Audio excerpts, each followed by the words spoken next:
last year and asked himself this question: what do I need to get my team here? Turns out he needed a power running back, and he went out and found one in Ricky Williams. Now, Ricky may have brought some baggage to Miami, but the only thing he's carrying right now are the Miami Dolphins on his shoulders. He's a power runner. This offense is built around the running game, and I believe he'll get his chance tonight, but I don't think it'll happen early in this football game. If Ricky's going to run, he's going to have to do it late in the game to help this football team win. As far as carrying a ball club goes, Jay Fiedler's got his work cut out for him for the Dolphins. But, Paul, nobody has a bigger task over in Denver than Brian Griese. The Miami Dolphins told us yesterday, we are going to shut down the running game. We're going to put everything on the shoulders of Brian Griese. And in favor of Brian Griese, besides an excellent running game, they've got some outstanding skill players: Ed McCaffrey, Rod Smith, and Shannon Sharp. Now, despite the success that Brian Griese had a week ago against the San Diego Chargers, 2 weeks ago, this same Denver Bronco team, they were humiliated on national television. And Brian Griese said to us, tonight, we're going to prove to everyone that we are a championship caliber team. Thank you, Paul. Shannon Sharp and the Broncos set to go from Denver. We're ready to play. Talking ain't gonna get it done. Team that's hit the hardest, plays the fastest. That's the team that's gonna win. We're ready. Welcome back to Denver on a beautiful fall evening. When the Dolphins made the trade for Ricky Williams, there were plenty of skeptics, but 5 games into the season, it looks like a great deal. Susie is on the field with the man who made the trade, Dave Wannstedt. Mike, the reward definitely worth the risk. Dave, we can see the payoff on the field, but how many ways has Ricky exceeded your expectations?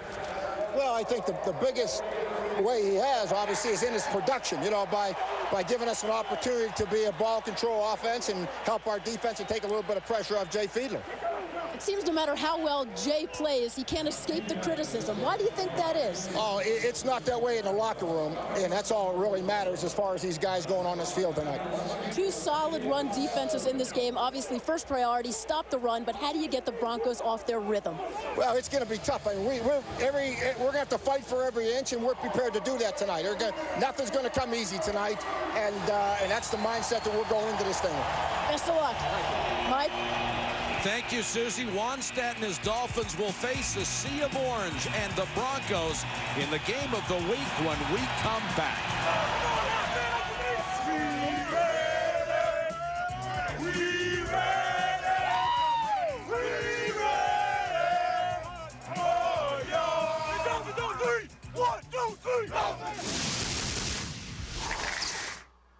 I'm looking at your portfolio right now.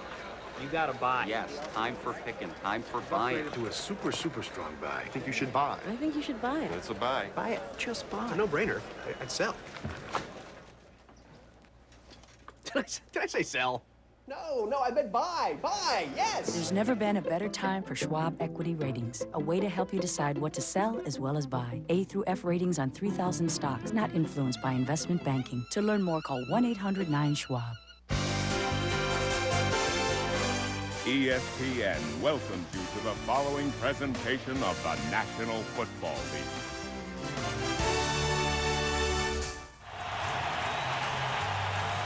All season long on ESPN, we'll be using Sunday Night Skycam. It gives us some of the most unique and memorable images ever seen from angles no other single camera in the world can achieve. 4-1 against 4-1, both playing for first place in their respective divisions. And Denver will get the ball first. That means Zach Thomas and Taylor against Brian Griese. And both playing in divisions where you have to think at least 1 or 2 of the teams, the division winner and possibly a wild card, which there were only 2, would have a shot at going on. Olindo Mare to kick it away. Kevin Casper is deep. He's only had 3 returns this year, but averages 28 yards a pop. Running start at the 6. Across the 25, the 30. Murray can't get it. Casper on his feet down to the 39-yard line. A return of 56 yards. Tommy Hendricks saved the touchdown. So often on kick returns, you count on big blocks to spring it. This is all Kevin Casper. Watch this, into the wedge. Okay, steps over one, misses one guy. Now, Lindomar actually does a good job just slowing him down. Here comes the help down the field, and there's the extra effort. Brian Griese gets to start with excellent field position from the Miami 39.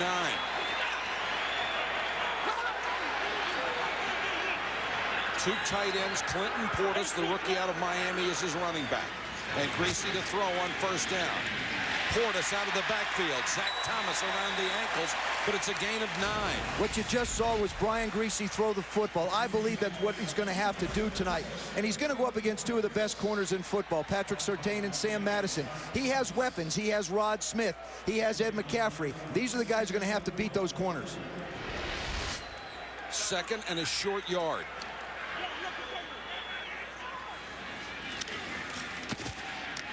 Griese with a quick strike. It's a first down. Rod Smith makes his first catch. And Patrick Surtain, who now wants to be known as Patrick Surtain, makes the tackle. Well, if he can make a tackle like that, we'll call him anything he wants to be called. Sir. Sir, whatever he wants. But, you know, you got Rod Smith. We talked about the skilled positions of the Denver Broncos. These guys can all catch. Now, what Brian Griese is doing right here is he's calling 2 plays in the huddle. This is not a true hurry-up offense, but it's basically run like a 2-minute offense. He'll call 2 plays. They won't huddle after this one. Portis is the single setback. Griese to throw again. That one's tipped and incomplete. Out of the hands of Mike Anderson, who used to be a tailback, unselfishly switched to fullback, and the tip was enough to throw it off. You know, this is one of the things that you talk about when you talk about this Miami Dolphin defense. And everybody just mentions just 2 guys, Zach Thomas and also Jason Taylor. But this is a solid defensive football team. Griese to throw again, and Rod Smith can't hang on to this. Madison may have hung on to him.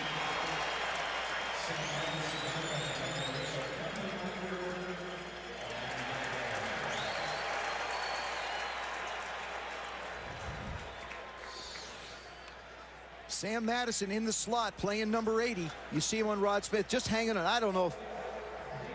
Within 5 yards, you're allowed to make contact. But it's an automatic first down for the Denver Broncos. You know, I said at the beginning, the Miami Dolphins, they were going to shut down the running game of the Denver Broncos. I didn't know they scared them out of running at all. Completely. Mike Shanahan and Gary Kubiak have shut it down. That's right.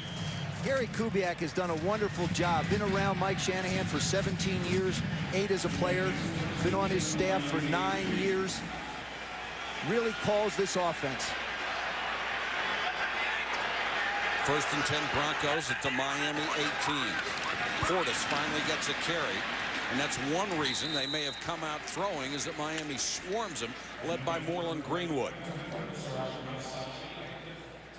Clinton Portis has been a excellent addition to this ball club. It's given them speed from the running back position, something they really didn't have. Terrell Davis had speed, but not like this. Movement up front, and flags fly. False start, offense, 5-yard penalty, remains second down. Tony Corrente in his 5th year as an NFL referee. There has been a wonderful excess of great running backs out here. There's Mike Anderson, who switched to fullback. Terrell Davis is on injured reserve. Olandis, Gary, Clinton Portis are the running backs on the roster right now. All these guys, Portis still to come, gained over 1,000 as rookies.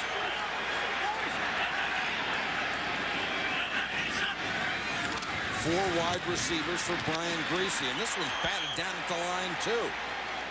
Looked like Larry Chester got an arm up and knocked it down. You know, you just love to see a defensive lineman, and you look at a guy like Larry Chester. He's only 6'1", but watch what he does. Larry Chester, he anticipates and then gets his arm up. That ball was thrown low, but he didn't really have to leave the ground. Ben Hamilton trying to block on him. He did his job keeping him at the line of scrimmage, but you're right, Paul. Good defensive linemen, when they know they can't get any more penetration, stand there, look at the quarterback's eyes, and get a big mid up. 3rd and 14. 4 wide receivers in the ball game. 4-man rush comes from Miami. Screen to Portis. And down to the 15-yard line. Tackled by Rob Burnett from behind. Good pursuit from his defensive end spot. You know, we talk about defenses. We're looking at 2 of the better defenses in the entire National Football League. Here's a screen pass. Look at Rob Burnett, who number 90, catch Portis from behind. That's a defensive lineman doing his job. Jason Elam will come on to try a 33-yarder. He has missed 3 of his last 4, but inside 40. He has been automatic throughout his career and succeeds with that one. So Denver takes advantage of the excellent kick return and puts 3 on the board early here at Mile High.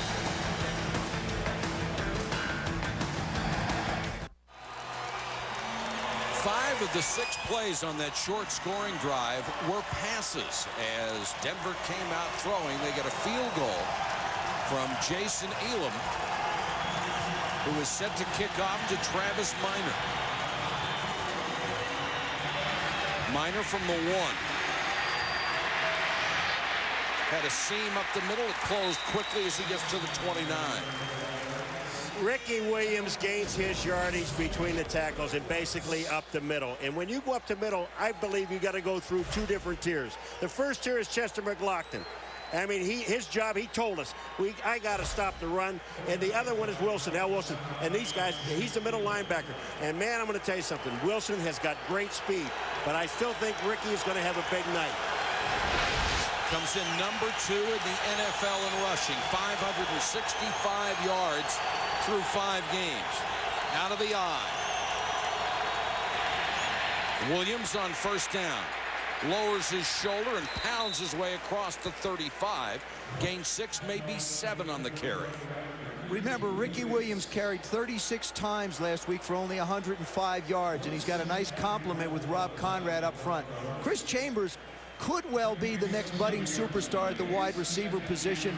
Mark Dixon, the left tackle, has been replaced by Marcus Spriggs. Did a good job for him last week. 2nd and 3 from Miami on its initial possession. Offset eye this time, but the same play.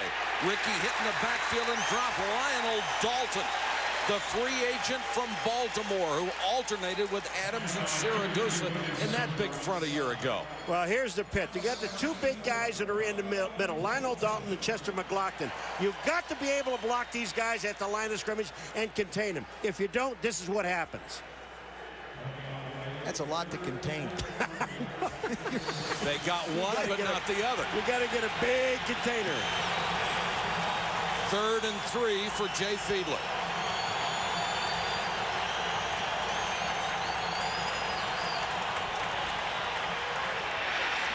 In the flat, incomplete, intended for Chambers off his fingertips. Chris Chambers comes in on a little bit of motion just to try and create an opportunity for a conversion for first down. Jay just leads him a little bit far, a little bit outside too much. The people in Denver say this may be their best defensive unit and the best set of linebackers they had since the Orange Crush. Royals to kick to Deltha O'Neal. Very dangerous kick return. Oh, what a great kick. Beautiful punt by Royals. O'Neal driven all the way back to the 11. And a nice return of 15 yards for Deltha O'Neal after a 53-yard booming punt. Scott Gallion made the stop on special teams for Miami.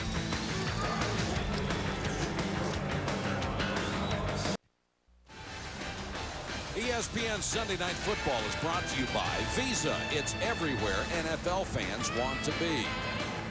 The extraordinary NFL XL deal from Pepsi, only at Pizza Hut. See participating stores for details. And Kia and the all-new Sorrento SUV. Kia, make every mile count. Very quaint shopping areas and restaurants in downtown Denver. It's been revitalized over the years. Very pleasant, cosmopolitan city. I've had 3 great days with my grandsons in Colorado Springs. Man, I think it's been a great week. I know. I spent half the day with them today. They're busy, I can tell you. Portis behind Anderson. Tremendous speed for the rookie. He's out to 30. Let's check in with Susie. Well, Mike, Brian Griese may deny that his relationship with teammates needed some work, but Shannon Sharpe did reveal to us that lately he has been opening up more, trusting his teammates more, and oddly enough, it was week 1 when Mike Shanahan threatened to bench Brian, had Steve Berline up and warming up. That's what had his teammates rallying around him. They've all gotten closer since. Portis across the 30 to the 33. Go ahead, Susie. Well, it's amazing what'll motivate a player. And for Brian Griese, it was something like that. And getting his teammates to rally around him in a situation where, hey, now I'm one of the guys because the coach has threatened to bench me. Before another game, their offensive coordinator, Gary Kubiak, got all over him in practice. That motivated him to have a sensational game that week as well. He is a very good quarterback, manager of the game. 4-man rush, back to throw. Portis, Zach Thomas couldn't get him enough to bring him down, and Portis stumbles out to the 43. It's a first down. One of the things the Denver Broncos told us a couple of days ago is they want to get Zach Thomas into coverage. Well, they get Zach Thomas into coverage on the back Portis. You'll see Zach Thomas try to cover him. He just misses the tackle. They also talked about the fact that Miami doesn't really disguise their defense as much. They basically know where they're going to be, and they feel like if they want to set those corners on the wide receivers, let the running backs and possibly the tight end work inside, isolating Zach Thomas. Broncos were thrilled when Portis fell to the 2nd round and was available to them. They thought it was wonderful. He thought it was an insult. This is Anderson, crosses midfield. And if you ask an ex-Marine to volunteer, as they did Mike Anderson, to go from tailback to fullback, all you get is, sir, yes, sir. He gains 15 pounds, and he's a terrific fullback. Well, the thing about it is that it gives him, they give him an extra halfback at fullback. I don't care how much weight he gains. He's still a halfback. It gives you versatility when you want to run a 1-back offense or a 2-back offense. He's the guy that can make it happen. He's in the 1-back set right now. Pushed back by that Miami forward wall, led by Zach Thomas. Greenwood and Taylor also in there. The brothers-in-law, 2 out of 3 on the tackle. You know, Zach Thomas is a guy, when you look at him, if you don't get to him with a lineman, you're not going to get to him with a back or anyone else. You watch him come down the line of scrimmage, number 54. Now, he's in on the tackle, but he's the guy that forces the ball to his brother-in-law. Jason Taylor. I mean, this guy, if you don't get his legs right away, he's going to make a play. He has a great love and a passion for every game. 3rd and 3 for Denver. On the outside. Free play for Griese, and Smith can't hold it. But I think they'll get the first down on the offside anyway, as Wally Ogunleye jumped early.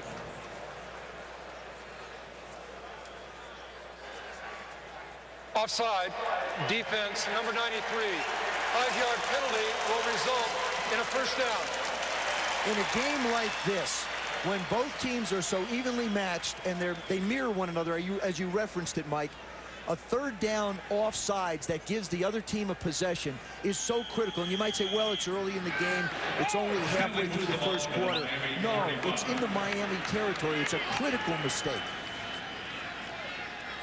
And this could well be a game of field position and field goals. Portis is back in on 1st down, and he'll go in motion.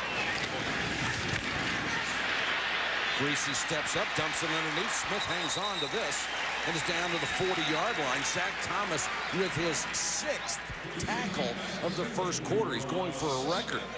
One of the things that Jason Taylor said to us, and when you see Griese drop back and look at his eyes, and he finds Rod Smith coming across the middle. The one thing Jason Taylor told us about Griese, he said, here's a guy that'll drop as much as 9 yards, and then he'll step up to 7. So we don't have to go 9. All he has to do is beat the tackle on that side and cut it sharp to the inside. He'll meet Griese at the 7-yard marker. Anderson is now the tailback, and Reuben Drones, the 3rd-year man, his fullback. Anderson off the right side, little stutter step, and near the sticks at the 35-yard line. I like the way Gary Kubiak is calling this game, the offensive coordinator of the Denver Broncos. He spreads them out, and he runs crossing patterns. He gets Rod Smith running away. Well, if you've got two really physical corners, what's the best way to get your receivers open? Start them on the move. And then what you do is find a matchup with your running back on a linebacker. And that's really what this game is boiled down to, a series of one-on-ones and who's going to be able to win. And that's a good pair of corners, as you will see in the NFL, isn't it? And Patrick Surtain does... Surtain. That's we're going to have trouble with that because he wants it differently pronounced. Patrick Surtain, it doesn't get the amount of accolades that Sam Madison does. But he's darn near as good. And they knew how good he was when he was out for a couple of weeks. And they didn't play very well on the defensive side of the ball. And Zach Thomas said the best thing about him, he plays the slot on third down, and he's just terrific. First down, Denver up 3-0. Here comes the blitz. And Zach Thomas has Greasy, lost him, but slowed him up enough for a huge sack back across midfield. Mike, he didn't lose him. He just turned him over to somebody else. There's a difference between Zach losing somebody and turning him over. Here comes Zach Thomas. Great speed. Spins out. Greasy almost gets away. There's just too many people. And what you saw from Skycam, you saw that Zach Thomas really just timed the cadence perfect and shot the gap. Brian Greasy really had nowhere to go with the football. Best thing you can do in this case is protect it, not swinging around out there like a loaf of bread. And Zach Thomas is going to tell Jason Taylor, his brother-in-law, that was my sack, not yours. Ashley Lallee checks in as a third wide receiver, the rookie from Hawaii. Anderson on the draw. Gets back to the 46-yard line where Sean Wooden made a solid tackle. You know, it really is nice. We've been talking about this game for an entire week, about watching this game. And two of the better defenses in the National Football League. Two of the better rush defensive teams. And I tell you what, and on the corners, there aren't many better corners than there are in this football game tonight. Well, with Deltha O'Neal and Denard Walker, you've got two with the Denver Broncos as well. We talk about Madison and Surtain. Same thing on the other side of the ball. You say it right? Surtain. He's going to drive us nuts all year. I know it. Patrick. Greasy with plenty of time. Throws sidelines. Got Smith. And Smith is down to the 34. That would give him a shot at a long field goal. Jamar Fletcher makes the tackle. From here, it would be about 51. Let me just say, I'm going to give my partner credit. 3 days ago, Joe Theismann said, this game is going to be determined. One of the main terminating things in this ball game will be the kicking game. And Dave Wannstedt walked into that meeting yesterday, and he said, if there's one thing that's going to happen in this game, the kicking game is going to be more important than any other game we played this year on both sides of the ball. Elam from 52. He's already hit from 33. Plenty of distance. And inside the post, Jason Elam, 2 for 2, and the Denver Broncos have cashed a pair of field goals to lead it 6-0.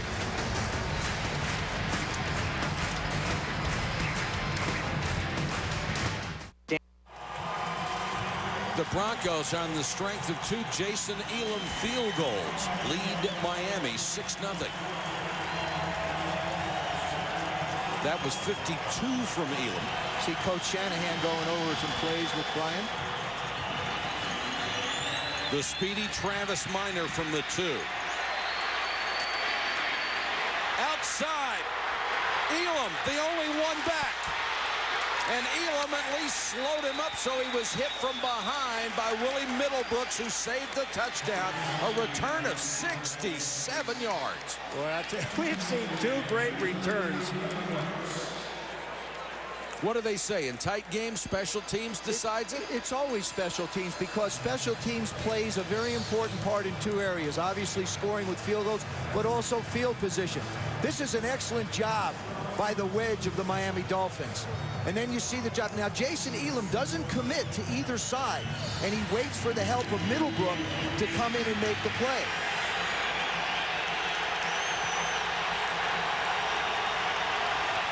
Ricky Williams is the single setback. On the draw, Williams, nowhere to go. Boy, did they stack that line of scrimmage up. Yeah, but he got 2.5 yards. You know, the thing about it is, we talked to Dave Wanstead yesterday about Ricky Williams. We know that Denver is a great rush defensive team, and we said this before about Miami. But we said, you know, what do you do? Does that take him out of the game, Ricky Williams? He said, he looked at me like I was nuts. He said, this guy is going to be carrying the ball, maybe not 35 times, but he is the guy we're going to put the load on. The Broncos, the only team in the league that have not allowed a single point in the first quarter. Williams again. Ian Gold with a lot of help. Mobley, Wilson, and the entire front wall. We sat with Jay Fiedler yesterday, and we talked about the fact of how good this Denver defense was against the run.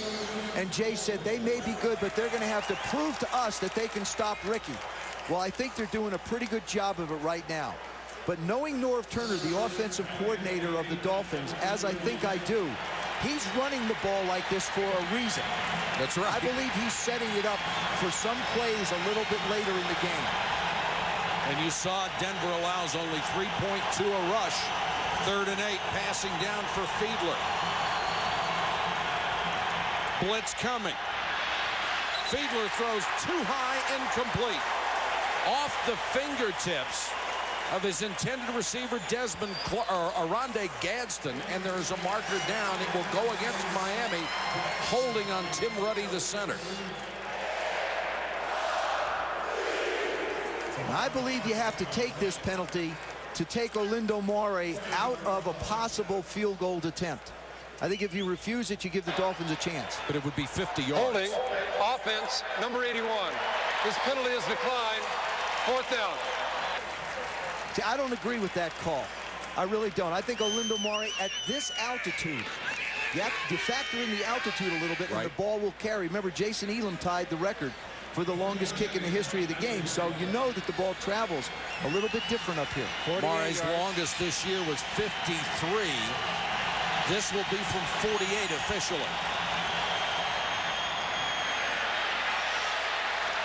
And it's wide right.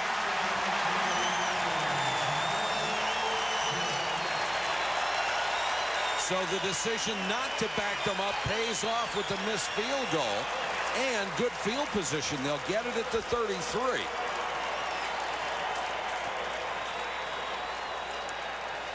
We've got a timeout. Still 6-0 Denver.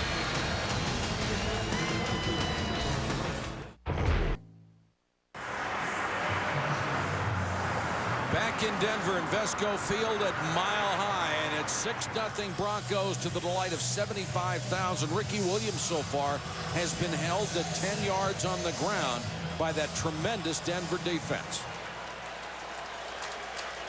Led by Sir Chester McLaughlin. Portis back in there as the tailback, and he'll get the carry. Fake by Greasy, beautiful fake, and Portis carried it out well. And Rod Smith with his 4th catch, that is 500 for his career. What a bit of faking by Brian Greasy. His dad was good, and Brian's every bit as good as Bob was. He comes out, little flash of the ball to Portis. You see him bury it in his belly, looks down the field, fires it out to Smith. That defensive line was just frozen.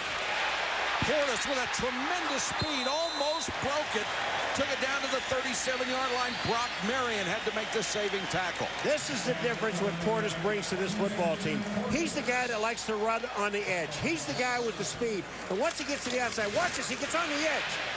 If they don't make the tackle, if Marion doesn't make that tackle right there, it's over. I mean, he's gone that fast.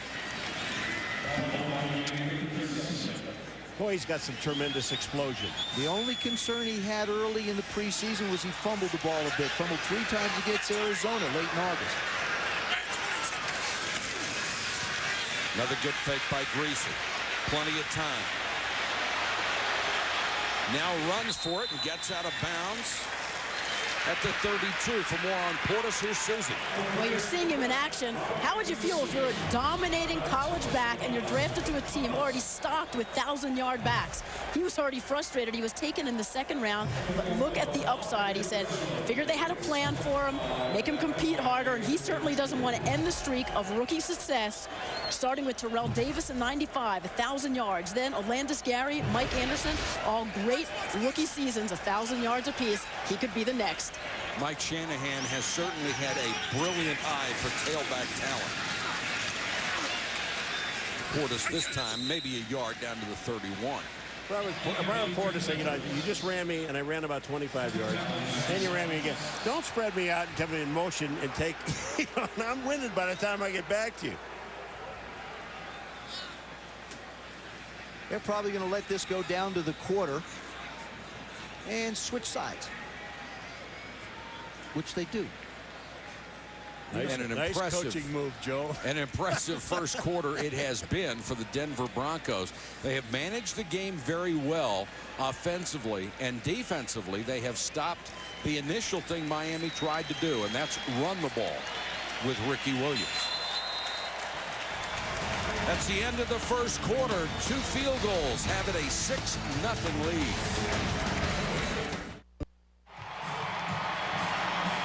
We start the second quarter in Denver with the Broncos on top of the Dolphins 6-0, and it is the 6th consecutive game that the Broncos defense has not allowed a point in the first quarter, and that ties a franchise record. And the year they did that, they did go and win the Super Bowl, so.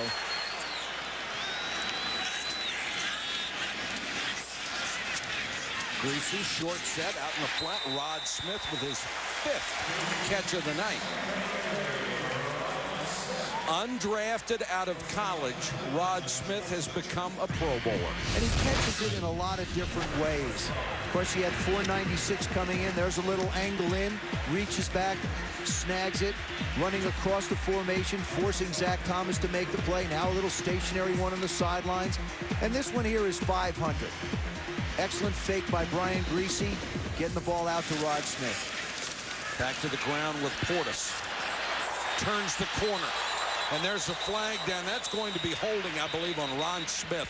He had a hold of Sam Madison's jersey on the corner. You know, we've been here since Thursday, and I saw an interview with Rod Smith about his shoulder. He's got a little bum shoulder. So someone interviewed him, and they said, hold on. Holding, offense, number 80. 10-yard penalty, repeat, first down. So they asked him, he said, well, are you going to play Sunday, and how's the shoulder? He said, I'm practicing, aren't I? He said, I'm practicing. He said, I'm going to play. He said, wouldn't it be stupid of me practicing all week long and then not play? He's practicing holding right there. Yeah, they catch him for holding. But he's caught 5 balls so far in this game. So I guess the shoulder's all right. Only Lionel Taylor and J.T. Smith were undrafted wide receivers that caught 500 balls for their career. Tremendous accomplishment for Rod Smith, and Portis gets a couple up the middle. As good as both of these defenses are, it's going to be pretty tough to make a living running the ball. You have to do it every once in a while. But I think it's a little bit of a different story for the Denver Broncos because Portis has the speed to get to the edge. With Ricky Williams, once he gets through the line, he can go east and west for you, but he's not going to hit the edges as quickly as a Clinton Portis does. 2nd and 9, Anderson now the running back. What a luxury to be able to switch off. Here comes the blitz. Greasy hangs in there and throws, and McCaffrey takes his normal wallop after making the catch. Patrick Surtain with the tackle. Remember, it's not Surtain anymore. It's Surtain. I'll tell you what I like. When you were talking to Ed McCaffrey this week, and you're going to see this catch and hit, Mike Patrick asked him, he said, have you ever looked at any of those hits? He said, I don't ever want to see that highlight package. And this is what would be in the highlight package. Him catching, him getting hit, and holding on to the football. It was funny. He said, I don't need to see it on video. I was there. I know what he's talking about. Yeah. Thanks, guys. 3rd and 2. McCaffrey just never quits. He knows he's going to get ripped and hangs in there anyway. This one's complete inside the 10. It'll be 1st and goal from the 7 as Rod Smith is feasting on the Miami secondary. Well, Miami said we're going to put this thing on the shoulders of Brian Griese. I want to show you how good Brian Griese gets. Watch his eyes. He looks down the field, he looks out to the right, and then comes back. Just the little glance out to the right opens up a space for Rod Smith to be able to catch the ball. Great start for Griese. 10 out of 12, 85 yards in the first half. Now it's 1st and goal, and Portis is back in there. And Portis off the left side. Stutter steps down to the 5. Zach Thomas on the bottom of the pile. Zach Thomas with 9 first-half tackles. Jason Taylor was also there. Michael, you mentioned the start that Brian Griese is off to. Last week against San Diego, he had a pretty decent first half also. 18 for 22, and 2 of them were throwdowns to stop the clock. And 2 of them were dropped. The other 2 were dropped, that's right. Taylor comes off holding that left arm. Not a good sign for Miami's defense. 2nd and goal. 2 tight ends. Portis the tailback. Blitz coming. They pick it up well, and Griese for Smith. No signal yet. Not yet. No. Oh, boy. Here we go. All right. They may review this one. I'll let you go first. Well, I think what they did is I think they're trying to see if he has his feet, and he almost stumbles coming out of his break. Does he make the catch? Does he have his feet in bounds? There's one. No, good call by the officials. Excellent job of our camera guys who happen to almost make the tackle. Gets the left foot down, the right one comes out. Didn't matter whether he held possession when he hit the ground. Got tangled a little bit as he tried to head for the corner.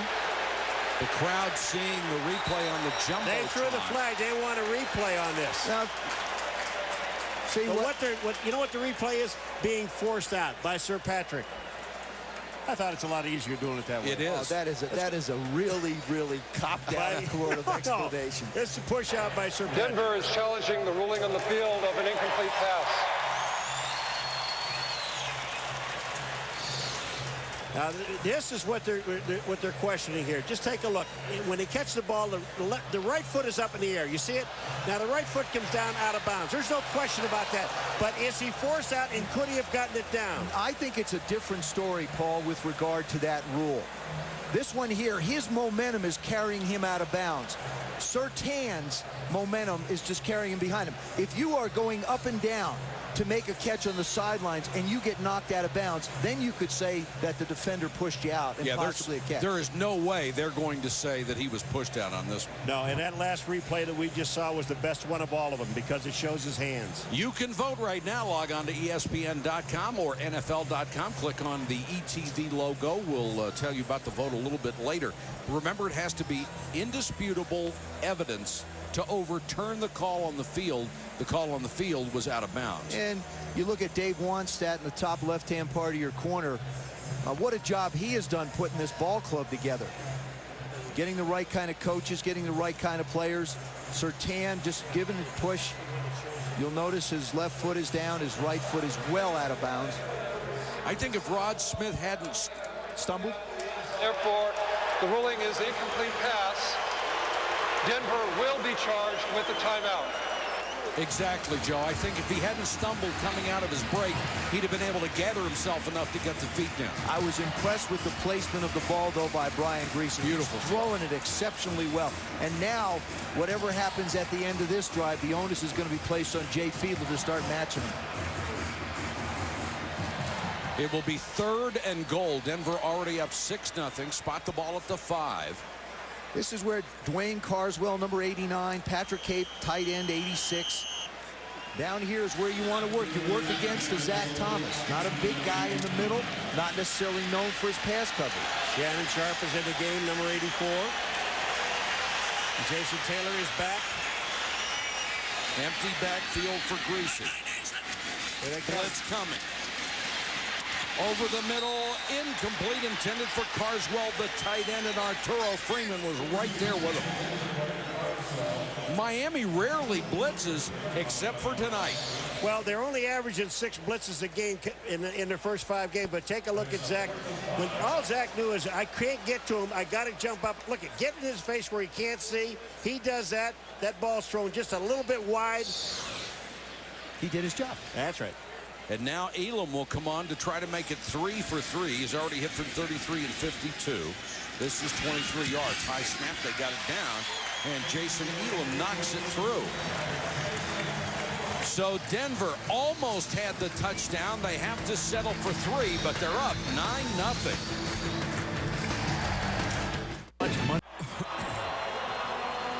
9-0 Broncos. 11:25 to go. Second quarter.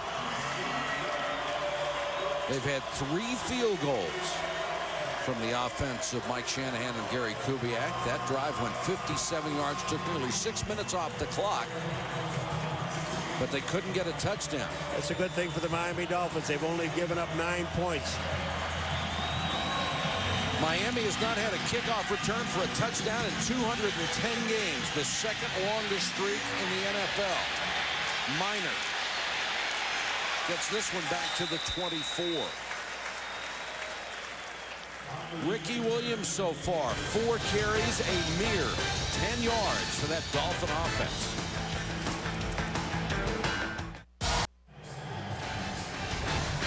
ESPN Sunday Night Football is brought to you by Southwest Airlines, proud sponsor of the NFL and official airline of Super Bowl 37. Budweiser, delivering beer at its best with a crisp, clean, and refreshing taste known only to the king of beers. And Mazda. Log on to Enhanced TV at ESPN.com for a chance to win a Mazda 6 sports sedan and other great prizes. This game has taken a bit of a role reversal for Miami because what they've done is they really tried to control the game. They did at 40 minutes against last week. Now they've only had it 3 minutes to Denver's 15. Zach Thomas has been brilliant. He has helped keep Denver out of the end zone. Fiedler to throw. Into the flat, complete to the rookie tight end Randy McMichael. Let's go to Susie. Mike, this Denver run D really proving their muscle tonight. We know they're number 2 in the NFL, giving up just 61 yards a game. And you can see some of the league's best backs have struggled against them. Marshall Faulk, 19 yards in week 1. Garrison Hurst had just 5 yards. LaDainian Tomlinson last week, 49. And that's the magic number. We asked Chester McLaughlin what would be a satisfactory number. He said 49. 70, unacceptable. Ricky, a long way from that. Just 10 tonight. They've gone 19 straight games, Susie, without giving up 100 yards to a single rusher. Fiedler out in the flat to Rob Conrad, the fullback, and he's taken out of bounds up at the 38 by Kenoy Kennedy, the strong safety. This is the first time they ran a play-action pass. Of course, they haven't had the ball very much either. They tried to run Ricky, but by running Ricky, you said it'll set up something later on. This is what it sets up. You know, it'll do that, but now he's got to come back and maybe run Ricky again. Now Norv Turner, who I think's, you know, probably one of the, if not the best play caller, one of the best in the league. He knows he has a plan. He knows this is going to be a tough game. And Dave Wannstedt has just been effusive in his praise of Norv Turner.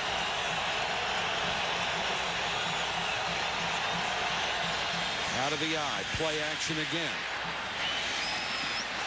That one's off the fingertips of Chambers as he makes the diving try for it. Delpha O'Neal with excellent coverage for Denver. Jay Fiedler goes back in play action. Right here, what's going to happen is you see the pressure coming from the outside forces him to make a slight adjustment in his throw, and it doesn't allow the ball to carry where he wanted it to. It was good defensive pressure. Trevor Price was coming from the outside. They switched to defensive end from tackle, and they think he can be a superstar out there. He was already a Pro Bowler at tackle. Fiedler out in the flat to Williams. 2 players waiting for him. The first was Delpha O'Neal. Trevor Price is putting the heat on again in the backfield, but Trevor Price told us the other day we were talking, he said, if I'd have been playing tackle, I'd be out of this game in about another year. They were beating me up. Here's take a look. Right up the middle, there's Trevor Price putting the heat. He gets the ball out to Ricky Williams, and there's just no place to go. They tried to make Trevor Price a rookie, at defensive end. He said, I was so confused about the defense, I couldn't figure out what was going on from the bench. He knows what he's doing now from that defensive end spot. Yes, he does. 3rd and 11.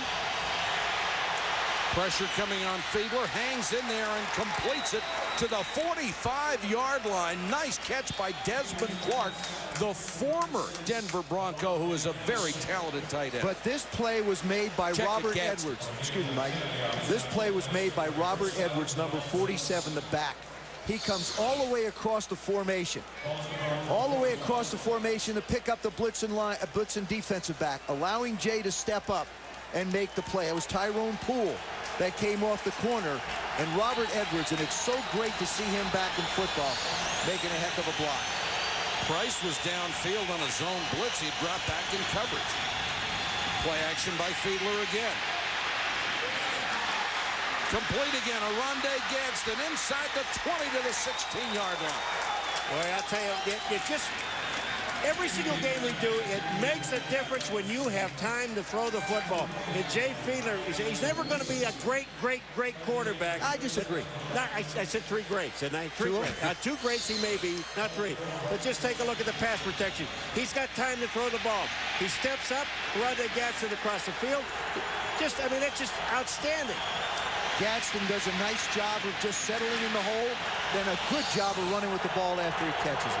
Gadsden has great hands. Williams cuts it outside. Nice stutter step and then power by Ricky Williams down to the 10. Izell Reese made the tackle. Well, you know what? What are you chuckling? Well, you just saw the power of Ricky Williams. You know, once he gets his shoulders square and you try to take him on, you're going to lose. I'm telling you, watch this. Now he's got his shoulders square. Watch it. Bang! He hits Reese. Now watch how many yards he gains afterwards. Falling forward, he gains 3 more yards. Right here is where Randy McMichael, their tight end, has become such a big part of this offense. 2nd and 4. Williams again. Gaping hole. Touchdown. I'm going to tell you, if I were Izell Reese, I'd stay away from him. Because Izell Reese stepped up and he knocks him into the end zone from the 2-yard line. And I mean he knocks him. Watch this, folks. Now he's square. Bang! Izell Reese is in the end zone, and Ricky Williams has a bang touchdown. And this was made by, actually, Jed Weaver, number 82, did an excellent job on Trevor Price, turning him out. Ricky Williams with his 5th rushing touchdown of the year. The point after by Mate is good. Miami gets on the board with the only touchdown of the game, and now they're down by 2, 9-7 in Denver.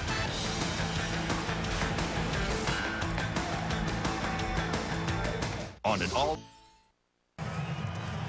Impressing scoring drive for the Dolphins, 76 yards, mostly by the pass, and then they let Ricky Williams finish it off with the last 2 carries, and they're within 2 points of the Denver Broncos. Kevin Casper waits in the end zone, likes to get a running start from a yard deep, and takes it up to the 28. Solid tackle by Ray Green. Greasy, who has been on the money so far, leads out the Denver offense. And we have a 9-7 game in Denver. We'll be right back.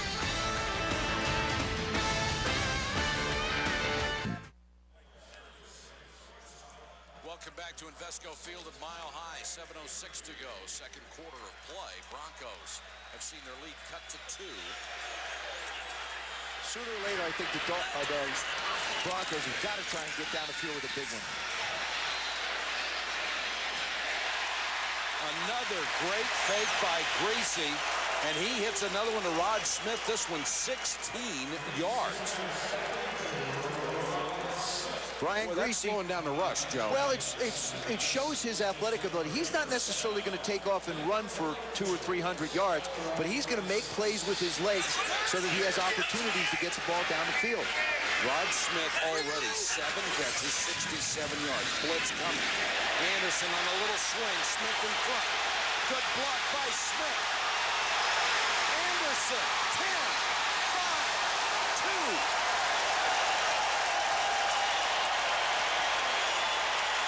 yards, and part of that has to go to Rod Smith. One of the things that happened in this game, you got Miami Dolphins are in a blitz, and there was nobody out there with Anderson. I'm going to give part of this in the front. I'm giving part of this to Gary Kubiak on the play call. Yes, Rod Smith does an excellent job on Patrick Surtain. And Arturo Freeman comes over to try and make the tackle. You'll see number 27 come from the right of your screen. He doesn't make the tackle on Mike Anderson. But what a call by Gary Kubiak. Portis back in there. First and goal. Portis will get to Terry. Looked like he bobbled that ball. Somehow got it back and got down to the 1.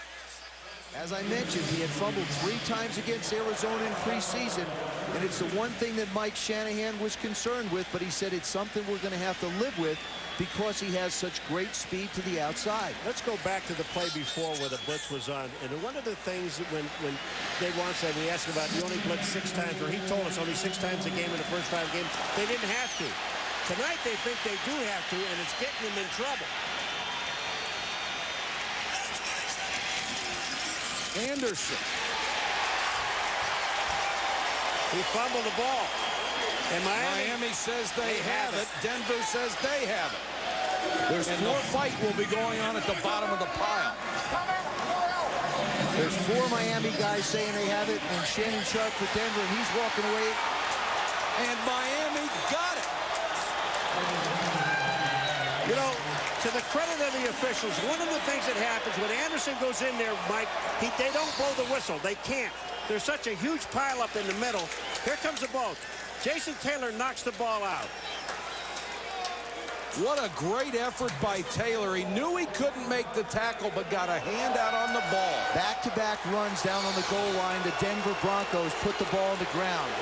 Got one back, lost the other one.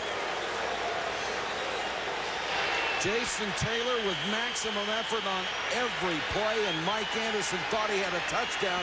Instead, he lost the football. Jason Taylor and his brother-in-law, Zach Thomas, have come up with the big defensive plays for the Dolphins that have kept them in this game. Mike Anderson fumble at the goal line, kept it at a 2-point lead. Listen to that crowd. Williams hitting the backfield, barely got out of the end zone. Barely. You know why, Michael? The penetration of the defensive line. The only guy that really gets blown out of there is Chester McLaughlin, number 91. But watch the penetration of this defensive line. They don't move. Anytime a defensive line gets under an offensive line, they're going to win. I believe a good play right now would be play action. Ricky Williams in the eye is going to take too long to get to the line. He's 8 yards deep in the end zone. You saw the penetration from Mobley.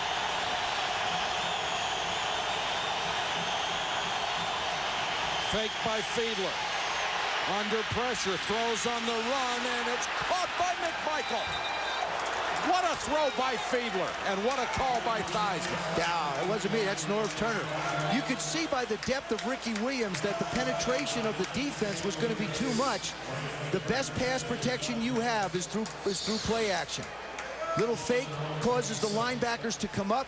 Jay does the same thing that we saw Brian Griese do, buy a little time with his arms. Randy McMichael releases downfield. What a pleasant 4th-round pick he's been. And Deltha O'Neal just gets caught and lets him run by. Big first down from Miami. It gets them out of the shadow of their own goalpost. Blitz coming. Fiedler throwing in incomplete after a tremendous shot.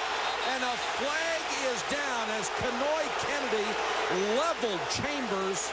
And Chambers is flat on his back, and the Miami players signaling they need someone out to get him. And there's a flag down on the play as well. The only thing I can see, because that was timed perfectly by Kenoy Kennedy, and the only thing I can see is he hit him in the helmet head. to helmet. Helmet to helmet. Hit him in the head, yeah. Oh. You can't do that. Oh. And you shouldn't do that. He hits him helmet to helmet, and that's an excellent call, and man, Chambers is down. Kenoy Kennedy was fined $10,000 a week ago for a helmet-to-helmet hit against San Diego. That may cost him $20,000. You know, he could hit him anywhere from the shoulders down. but he hit him helmet to helmet. Well, if there's one good sign as you look at Chris Chambers, it's the fact that his feet are moving and his legs are moving, and Mike Shanahan doesn't like the call at all. But it is a good call. I think it's an excellent call. Well, the rule is set up to protect receivers when they are completely exposed and not able to defend themselves. Just watch his helmet, folks. Here it comes. 28's helmet. Bang. He hits him helmet to helmet. Now, Mike Shanahan will possibly argue that he hit him below it, but it looks like it's right on the face mask.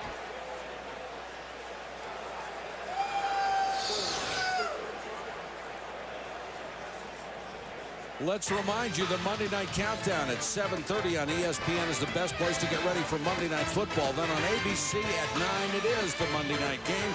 Terrell Owens and the 49ers against Sean Alexander and the Seahawks. Remember last time Sean Alexander was on national television Loves with us? prime time. Well, he only had 5 touchdowns in the first half. Terrell Owens may not play. Of course, T.O.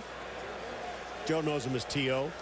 Terrell Owens, wide receiver, San Francisco 49ers. Chambers is still down. What a wicked hit. Kennedy timed it perfectly, but led with his helmet and appeared to catch him right under the jaw or the chin and just destroyed him. We'll check on Chambers when we come back.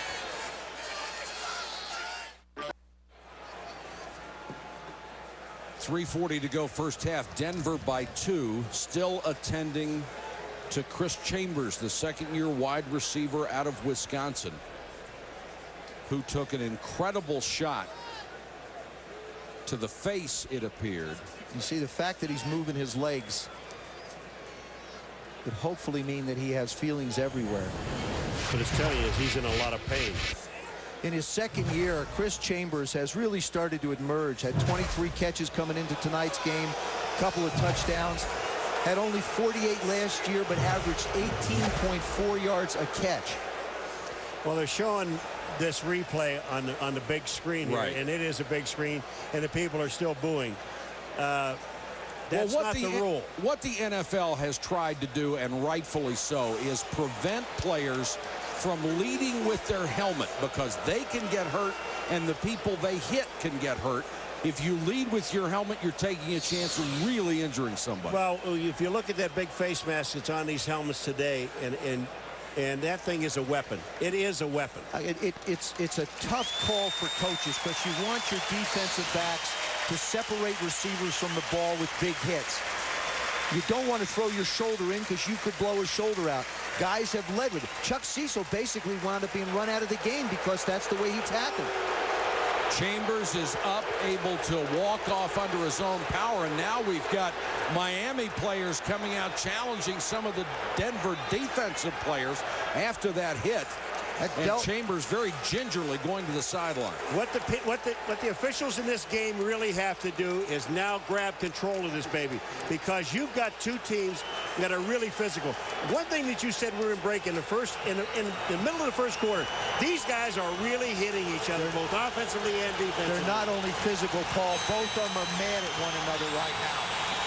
And apparently Kenoy Kennedy went over to say something to Chris Chambers, and that's what got the Dolphins tied up in knots. They didn't want him anywhere near him.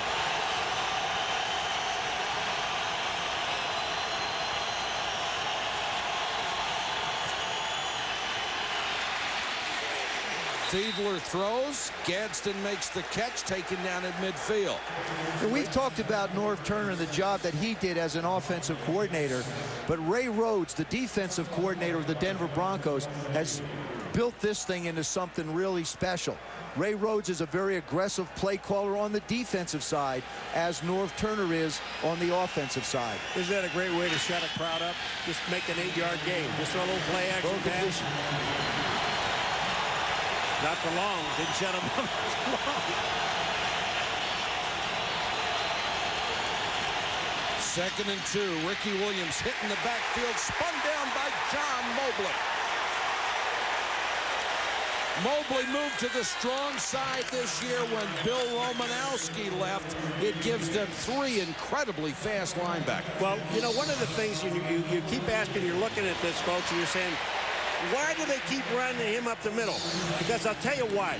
If you try to run him off the corners, Joe, you've got the fastest set of linebackers in the National Football League in the Denver Broncos as 3 guys combined. They are faster than anybody. Robert Edwards checks in on 3rd and 2.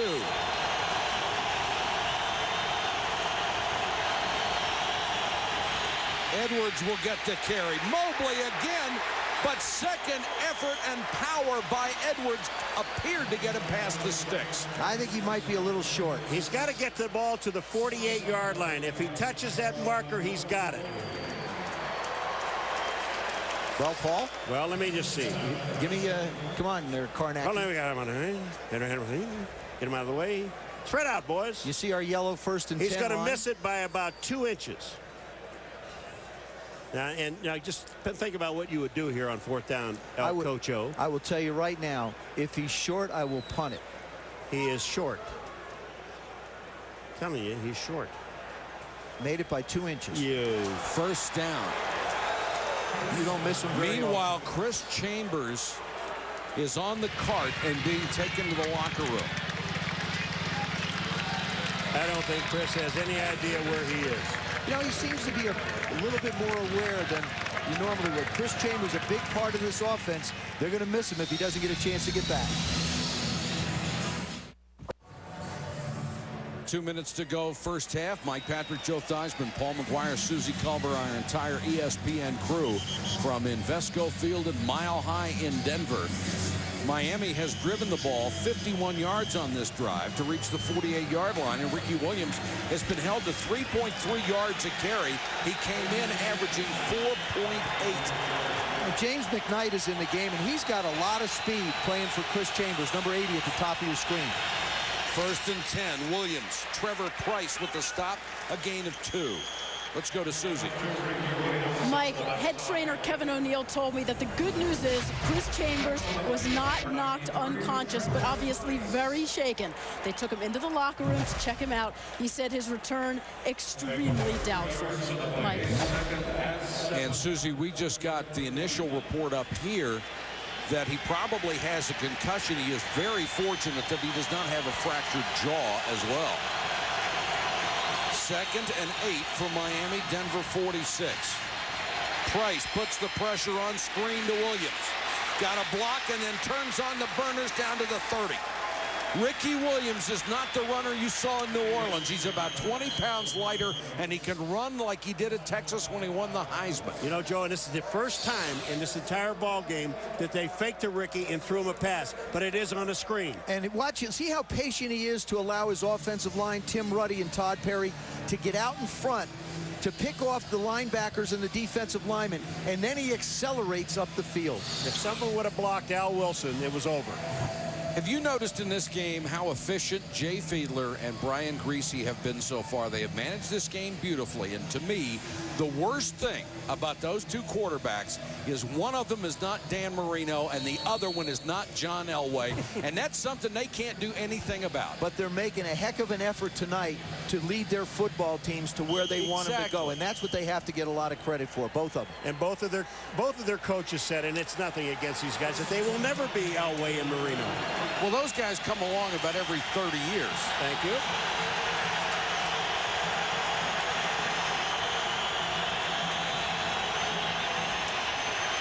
Fiedler to throw. Pump fake twice. Then he throws almost picked off. Right in the hands of Chester McLaughlin, and the 11-year veteran may have lost his best opportunity for a pick. Let me tell you what, you talk about guy being in position. Watch Chester number 91 at the line of scrimmage.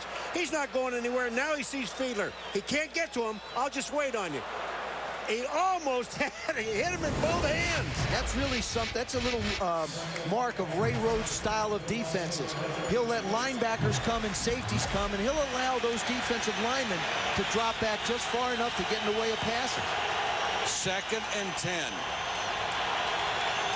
Blitz coming. Fiedler rolls away from pressure. Fires, it's intercepted. This one is picked off by Monte Rieger, a defensive lineman who dropped back in a zone blitz. That's what Ray Rhodes will do. It's just somebody you don't expect to be there. You can account for defensive backs. You can account for linebackers as you're a quarterback. And now you see the defensive lineman drop back. Rieger just slides over, reads Jay Fiedler's eyes, and it looks like he's a running back. Watch him snatch this ball. He looks like a receiver. Look at this. He cradled that thing beautifully. And Jay gets it in his outside arm. Jay Fiedler has no clue he's there. No, you're absolutely right. He's got to be saying to himself, 99? Are you kidding? That's what I was saying. And you're right, Paul. What a catch by Rieger. Oh, great hands. Put him on offense. Now can Denver do anything with it? Greasy. Overthrown. Smith beautifully covered. Madison was right there. Coming up at the half, the Toyota halftime show with Chris Berman. The fastest 3 minutes in television, Big Sticks, and the Angels get their wings going to their first World Series. Congratulations. How about Drew Brees today, huh? What a young man coming back, leading the Chargers back over the Chiefs in a great football game. But we've got one. We don't have a 34-35 game going here, but we've got a great one tonight. Throw a screen. This is a slugfest. You want a screen? I want a screen pass. Sorry. I'm sorry. 48 seconds to go in the half. Greasy short set, a strike to McCaffrey inside the 40. Second catch of the night for Ed McCaffrey, who shattered his leg in the season opener a year ago, has made a remarkable comeback. He said everybody gets knocked down and has to get back up, but in football you get to see it lived out in 3 hours. Monday Night Countdown comes your way at 7:30 on ESPN. It's the best place to get ready for Monday Night Football. Then on ABC at 9, it is the Monday Night game. Terrell Owens and the 49ers against Sean Alexander and the Seahawks. And Sean just lights up at the prospect of prime time. And I think Jeff Garcia, who we talked to earlier in the year, is now starting to find himself. They didn't feel like they got a lot of playing time in the preseason. Now we're into the 6th week of it. I think San Francisco's offense has settled in and started to run the game the way they want to. Whereas Brian Greasy's running this offense exactly the way he wants to. And for McCaffrey, his 500th catch of his career, he joins his teammate Rod Smith on the same night. That's the 3rd time it has happened in 2 years. Blitz coming. Greasy unloads. Shannon Sharp had it dance off his fingertips. Trent Gamble with pretty good coverage. I was talking to Brian Greasy, and you always ask the quarterback, especially when you have a guy like Zach Thomas in the game. And I said, are you aware of where he is? Always. And his eyes got real big. I'm always aware of where he is. And we have seen Zach chasing people man-to-man in defense. He says he loves the opportunity to play zone because he can see him coming and get ready. 2nd and 10, 40 seconds on the clock.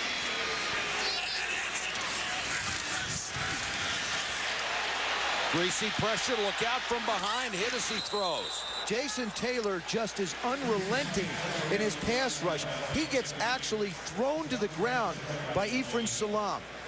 He's on the ground and hustles. Here he comes, coming low and hard around the corner. Dips in, just about on the ground, doesn't quit. Continues to make a play and causes Brian Greasy to throw the ball bad. And Ephraim Salaam did give up. He thought he had him down, and he stopped blocking him, and relentless was the perfect word for Taylor. See, offensive linemen have the same clock in their head that quarterbacks do, and you think the ball should have been out. They had to take the clocks out of their head.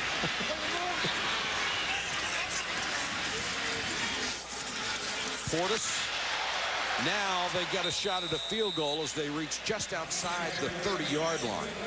Clock running. 1 timeout left. They take it down to 3 seconds and tell the referee, stop it at 3. Thank you.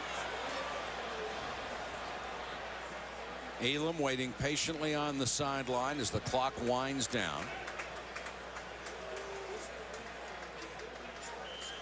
This game has been everything we thought it would be. And then some. More.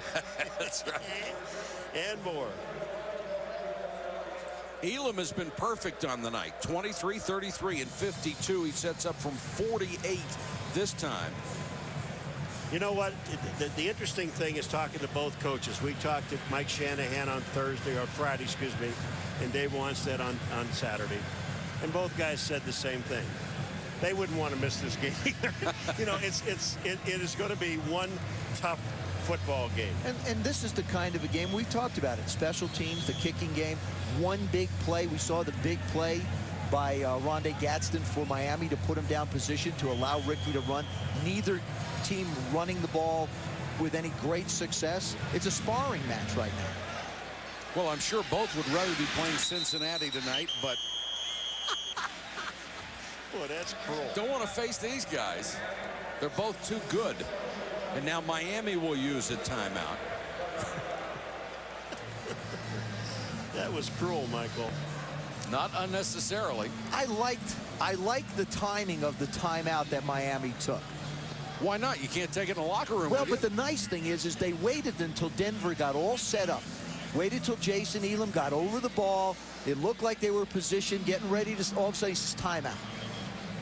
And I really don't believe that Ice is a kicker that's been around as long as Elam has. 10 years, the kicks that he's made, the games he's played in. So they were hoping he pulls a hamstring walking around. Elam officially from 49. And just drills it. Jason Elam is 4 for 4. There is a marker down, however. And Elam's halfway to the locker room. This one's going to be against Denver, I believe. They're saying it's a holding penalty against the Denver Broncos. What a huge play that would be. It won't make any difference to Jason Elam. Now, if it's against the Miami Dolphins. Holding, offense number 71. Half's over. As this was the last play of the half, no points will be scored. That is the end of the first half. Offensive penalty. They don't get another crack at it, even if they'd let him try from 59. So Elam has a field goal taken off the board on a holding call. Mike Shanahan looking for an explanation. But 3 field goals for Denver has them up 9-7. But a tough way to end the half for the Broncos as they get a shot at a field goal. Elam connects from 49, and it's taken off the board by penalty.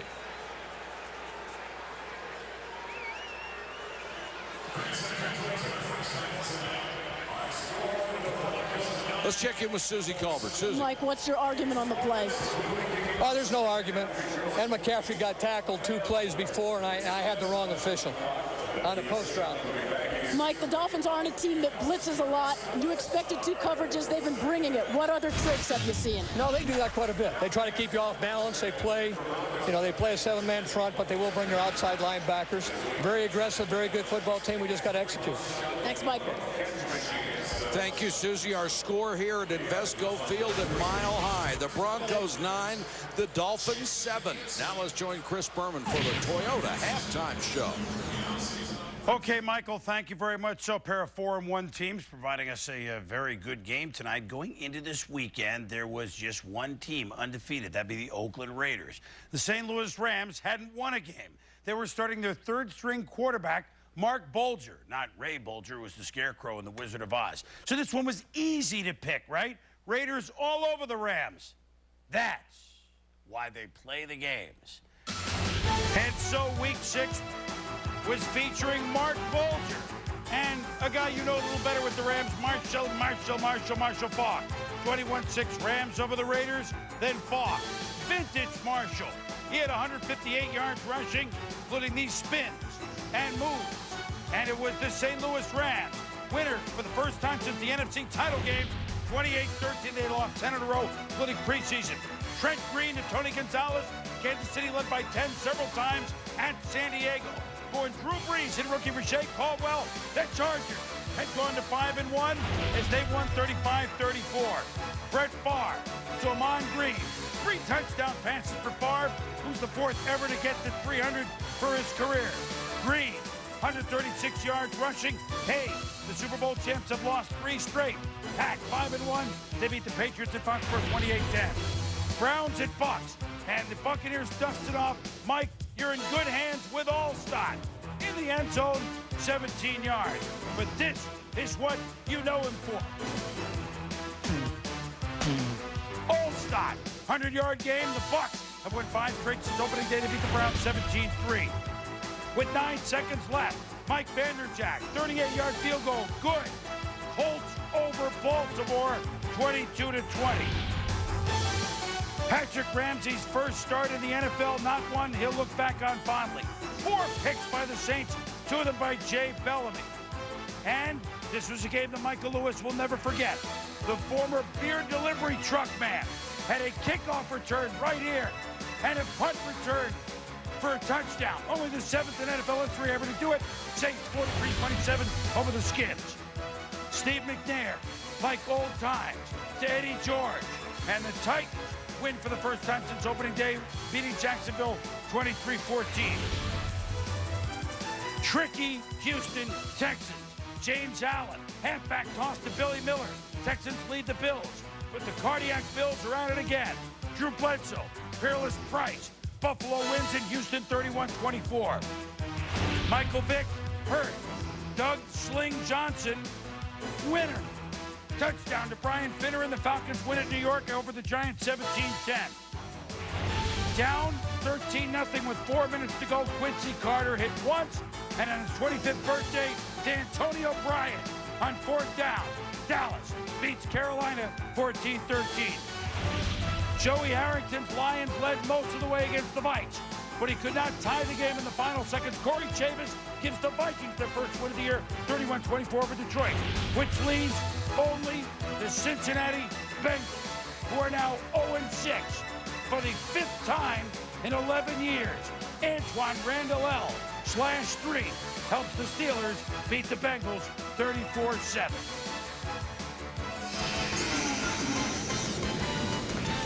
This halftime show is presented by Toyota. Get the feeling. When we return, big sticks from today and from yesteryear, featuring Broncos you might know, and the Angels going to the series.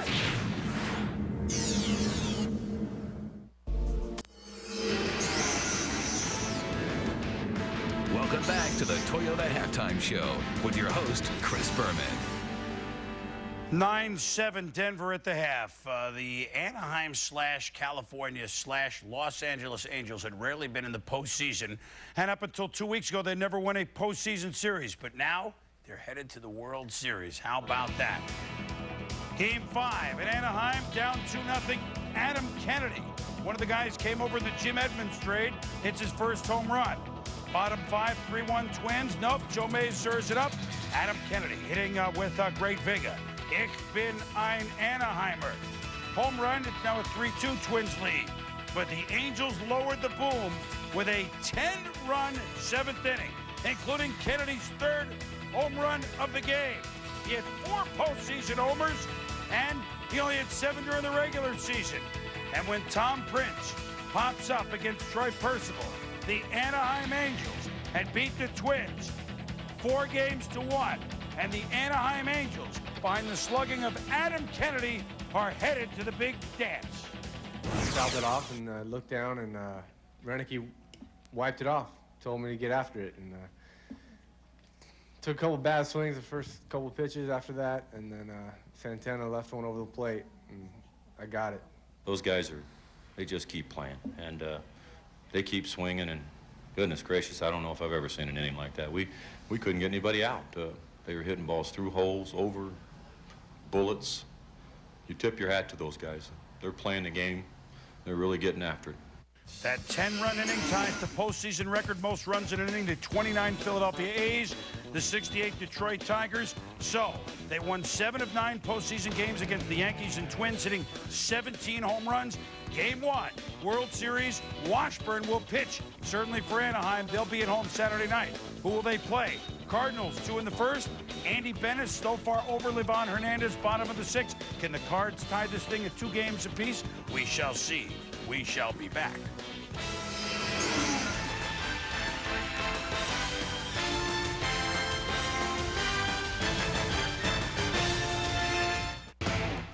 Our big sticks with the Broncos playing. We bring back Tom Jackson and Randy Gradishar. Look at tiny Tom Jackson and the Orange Crush defense. The Raiders and Brian Sipe of the Browns and Tommy all over the place, as was Gradishar, Jackson, Swenson, and Rizzo, the glory years in Mile High Stadium. Big sticks on this day include special teams, Raiders punter Shane Leckler. He's a big guy with a good hit.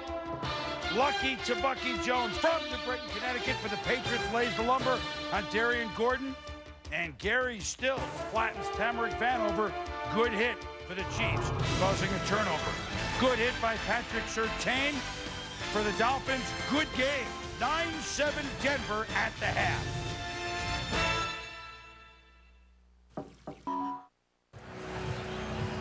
It has been a beauty in Denver. The Broncos lead the Dolphins after a half, 9-7.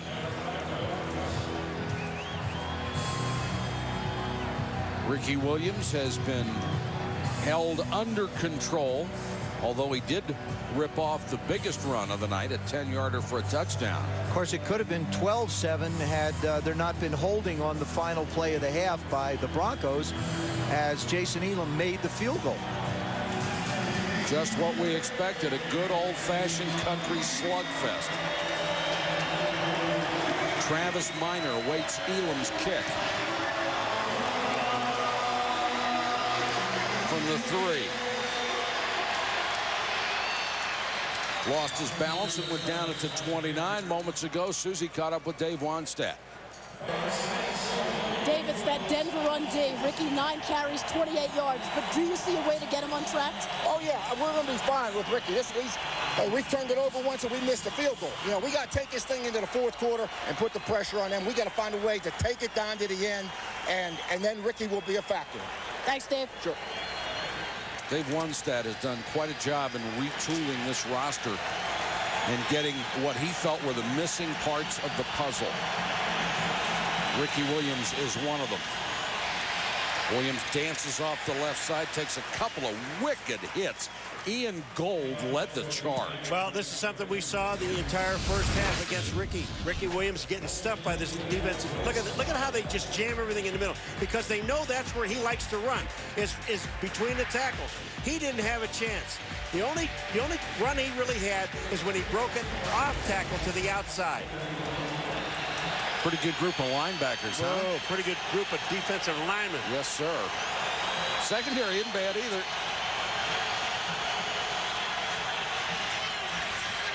Fiedler, Trevor Price from behind, knocked it away. And took the ball away.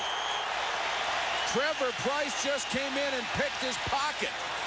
And Denver has it. Todd Wade has been beaten inside a couple of times. Trevor Price just feels like he's found a home outside. He had 3 sacks coming into this ball game. Watch this, number 97. This time he just flat goes around Todd Wade. Jay Fiedler doesn't really stand a chance. It was a deeper route. He was trying to get down the field. And you saw Randy McMichael, number 81, come into the screen. And Trevor Price winds up with the fumble recovery. Price said at defensive end instead of tackle, I feel like I'm 27 instead of 47. The second Dolphin turnover. Good play fake by Greasy. For the end zone, underthrown and intercepted. That's Sam Madison on the other side. Madison tipped it and then caught it. The 25th pick of his career. Back-to-back turnover. I'll tell you what happens here is Greasy doesn't fool anybody, and especially Madison. Look at this, Sam Madison, and this ball is almost knocked away from him. Total concentration, catches the ball. The Dolphins have it back.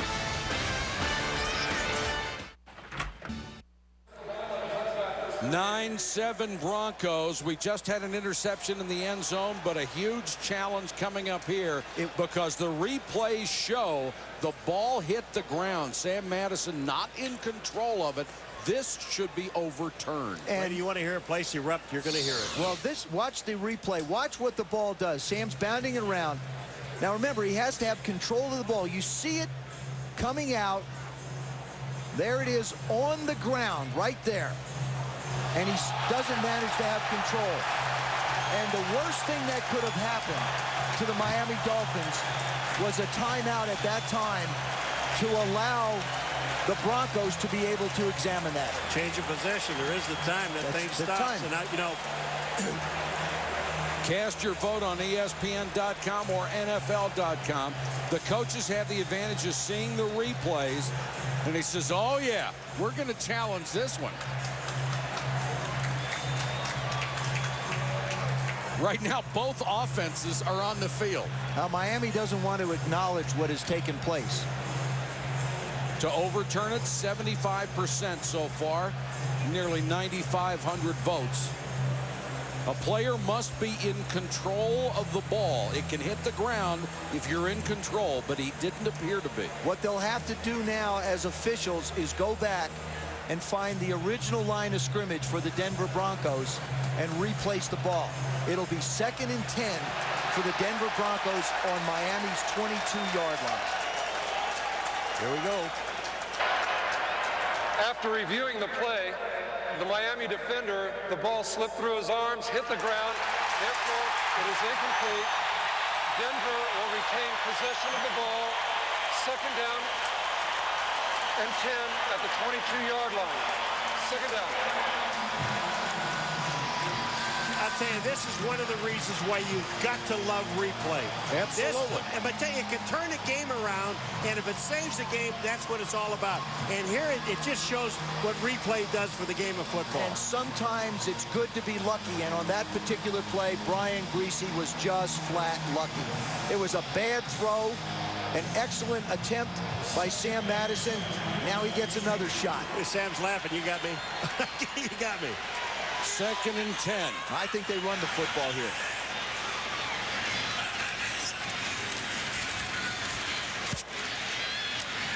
Shannon Sharp can't hang on. By the way, that was the 2nd challenge for Denver. They are out of challenges for the rest of the ballgame should anything else happen. No. They're out of challenges, but they don't lose any timeouts, which is kind of neat. What do you mean, no? I went, You're right. Yeah, I thought I covered it pretty good. At least I didn't say that I thought they were going to run the ball. Well, it's cold up here tonight. Boy, I tell you what. It got cold in the meetings. 3rd and 10. Griese hit from behind by Jason Taylor.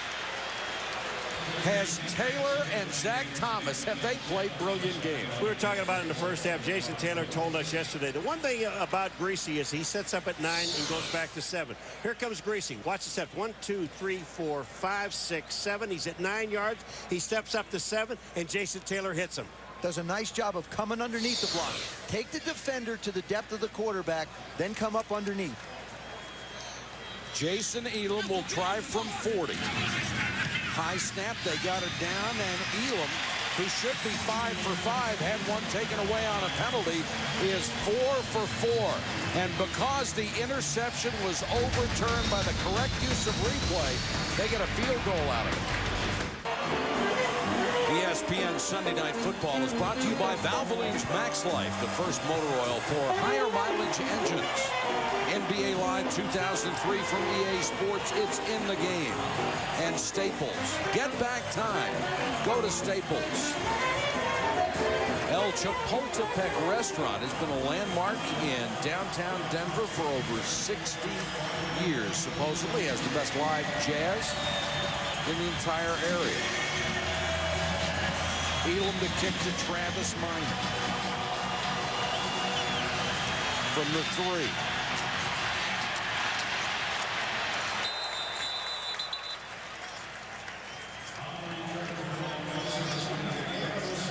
It's exactly what we expected when we came into this ball game.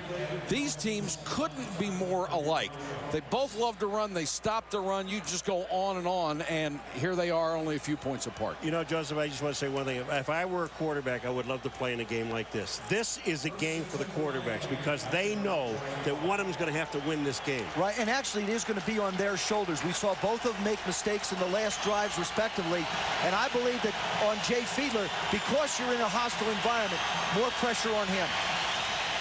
Ricky Williams and Trevor Price just swallowed him up the minute he got the football.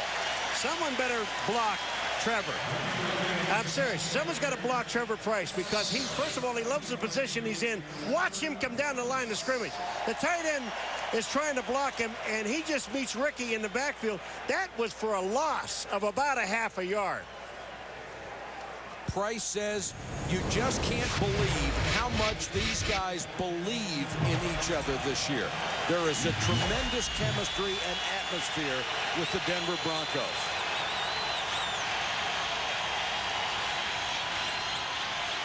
Price again puts pressure on Greasy. Avoids it, got it to McMichael, short gain, dragged down by the middle linebacker Al Wilson. You know, Trevor Price is really what he's doing is he's just teeing off on the outside. Todd Wade, honest to God, they got to give him some help because he hasn't got a chance. Trevor Price has got one mission, to get to the quarterback. Look at this move he makes inside. He puts the heat on. Jay Fiedler has to move himself to the outside to throw the ball, and they pick up 5 yards, and that's it. 3rd and 5. Pretty good line for Trevor Price tonight.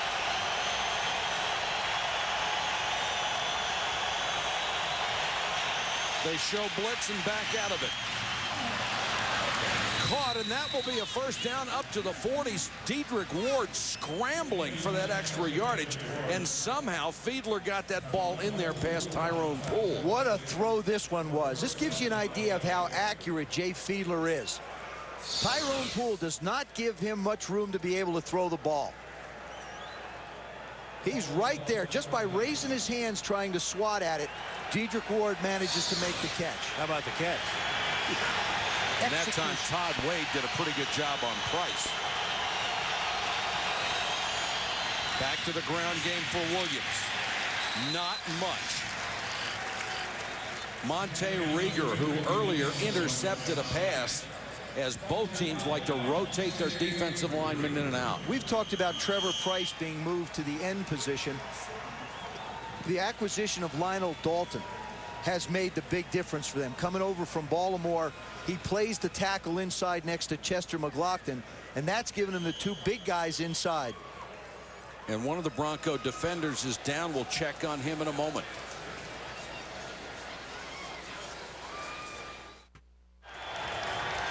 The Broncos holding on to a 5-point lead. 11:23 to go, third quarter. The injured player was Monsanto Pope, able to get to the sideline on his own. Trevor Price digs in against the Miami offense.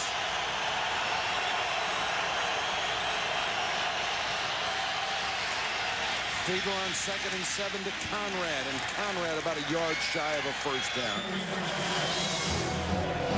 If you joined us late, Ricky Williams has been held to only 33 yards rushing. Came in as the #2 man in the NFL. Did have one scamper for 10 for a touchdown.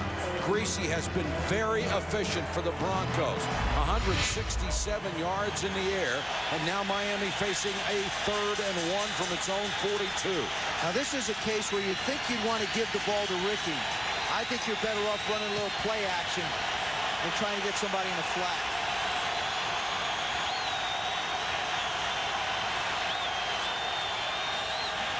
There's the play action. Down the middle, incomplete. Bodies flying, and holding his back is James McKnight. As there was contact in the secondary, it looked like Izell Reese bumped into him, and McKnight is still down. They ran a play-action pass to Ricky, and Ricky was one of the only other 2 guys out. McKnight was one coming across the middle, and there were 4 guys covering this guy. James McKnight filling in for Chris Chambers, comes in motion, comes across the formation. Right there, he looks like he's open, but you saw Izell Reese come up and read Jay Fiedler's eyes. Now, if he gets hurt, they're down to 2 receivers, Aronde Gadsden and Dedrick Ward, because Chris Chambers has not returned. The report we had on him was a concussion, so it would be extremely unlikely that they would play in the second half. They have already said he would not be. And immediately when McKnight began twisting in the air, he grabbed his lower back. There's the last 2 men standing for Miami at the wide receiver position. They look at each other and said, we're it. That's all we got left, us. This is it. I think McKnight will come back. Now that really restricts, if they're down to 2, that really restricts the number of formations that Norv Turner can call. It does, but we've seen through the league a lot more versatility with the tight ends being split out. But Randy McMichaels, in my opinion, is not one of those guys you can split out in space and hope to get a mismatch with a linebacker or a safety from Denver. So it does. You're right, Mike. Delta O'Neal drops back to his 10-yard line. Royals hangs it high. O'Neal lets it go. Tip back into the field of play. Let's see. The officials will say it's down at the 1-yard line. And the play by Trent Gamble on special teams launched himself into the end zone to save the ball.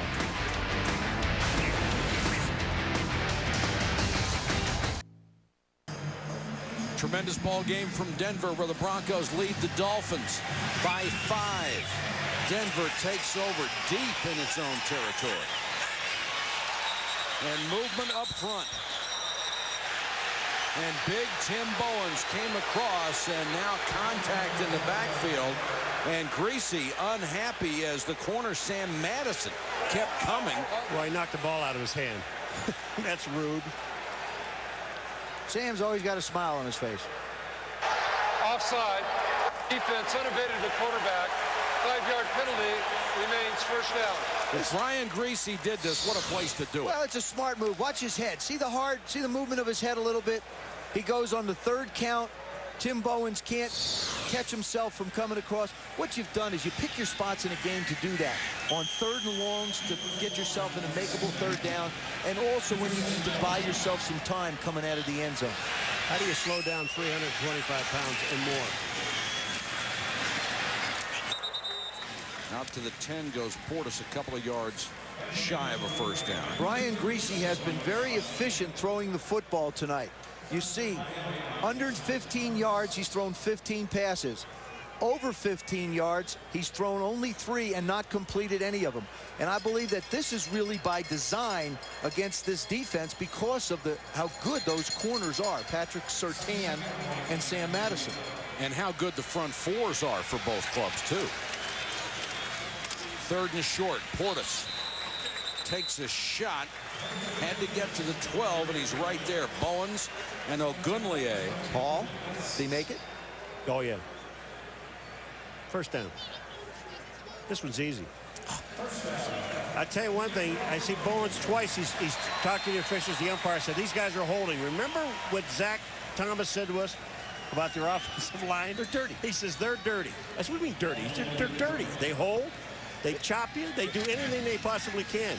But until you get caught, you're not dirty yet. And then Jason Taylor said, well, all offensive lines are dirty, but these guys are more so. Greasy play action. McCaffrey. I'll tell you one thing. This offensive line may be dirty, but they sure held them out that time. They just did a job on the defensive line of the Miami Dolphins. Look at the time Greasy has to throw. But look at the play Ed McCaffrey makes. Surtain gets himself turned around, loses sight of the ball, and McCaffrey never does. Here's another guy. We talked about Robert Edwards, little short out and up. Surtain stays on top of him. McCaffrey just making the play. Here's another guy you're tickled to see back in the game after compound fracturing his leg in the first game last year. Anderson back in at running back. Here comes the blitz. Greasy gets out of the way. Can't get out of the way the second time, and he's dragged down by Ogunleye. Derek Rogers, number 59, forces him up inside and allows Ogunleye to make the play. You say Ogunleye is a prince? He is. He's royal. Well, he's really royal here. Watch this. I mean, he gets on to Greasy and just throws him to the ground. He is part of Nigerian royalty. Adewale Ogunleye. His name means the crown comes home / Iron God. Okay. Thank you, Mike. So there you go. He's a prince and a pro.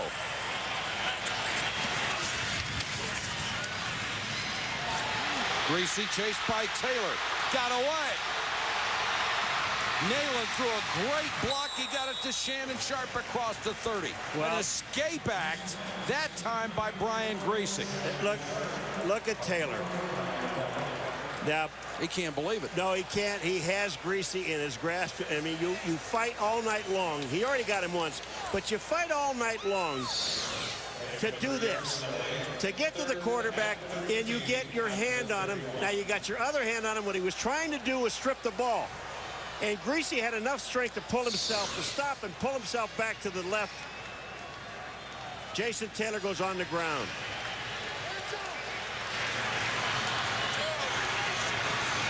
Third and long from the 31. Pressure again. Greasy steps up again. Can't escape this time. Buried back at the 17-yard line. Jason Taylor with the sack. His third. You know what they're all doing? Check the team's third. You know what they're all the whole defensive line. Watch what they're doing. Jason Taylor starts it. They know that that Greasy's gonna start it back at 9 and then move up to 7. Look where all of these guys go. Look at Jason Taylor just continue to hustle. Just continue to hustle and move around. Now Denver sets up in a trick formation and then switch back. And Ruin will punt it out of there. Dedrick Ward on the return. Taken out of bounds near the 30. A 34-yard punt return by Dedrick Ward. See, there's a case where that little bit of trickery by the Broncos messed up their pursuit down the field to try and cover the punt. Jason Taylor and the Dolphin defense just keeps coming. And a big punt return by Dedrick Ward allows Miami to start from the Denver 30.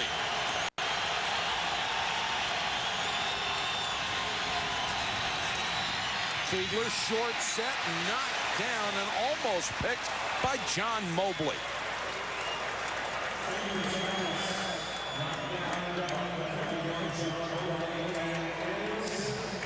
This is the second time that the Miami Dolphins have been in this position. They had a kickoff return where they ended up on the 33-yard line and they missed a field goal. And here they are on a punt return back to the 30-yard line at 2nd and 10. Norv Turner, of course, offensive coordinator here, been with the Cowboys, been with the Chargers.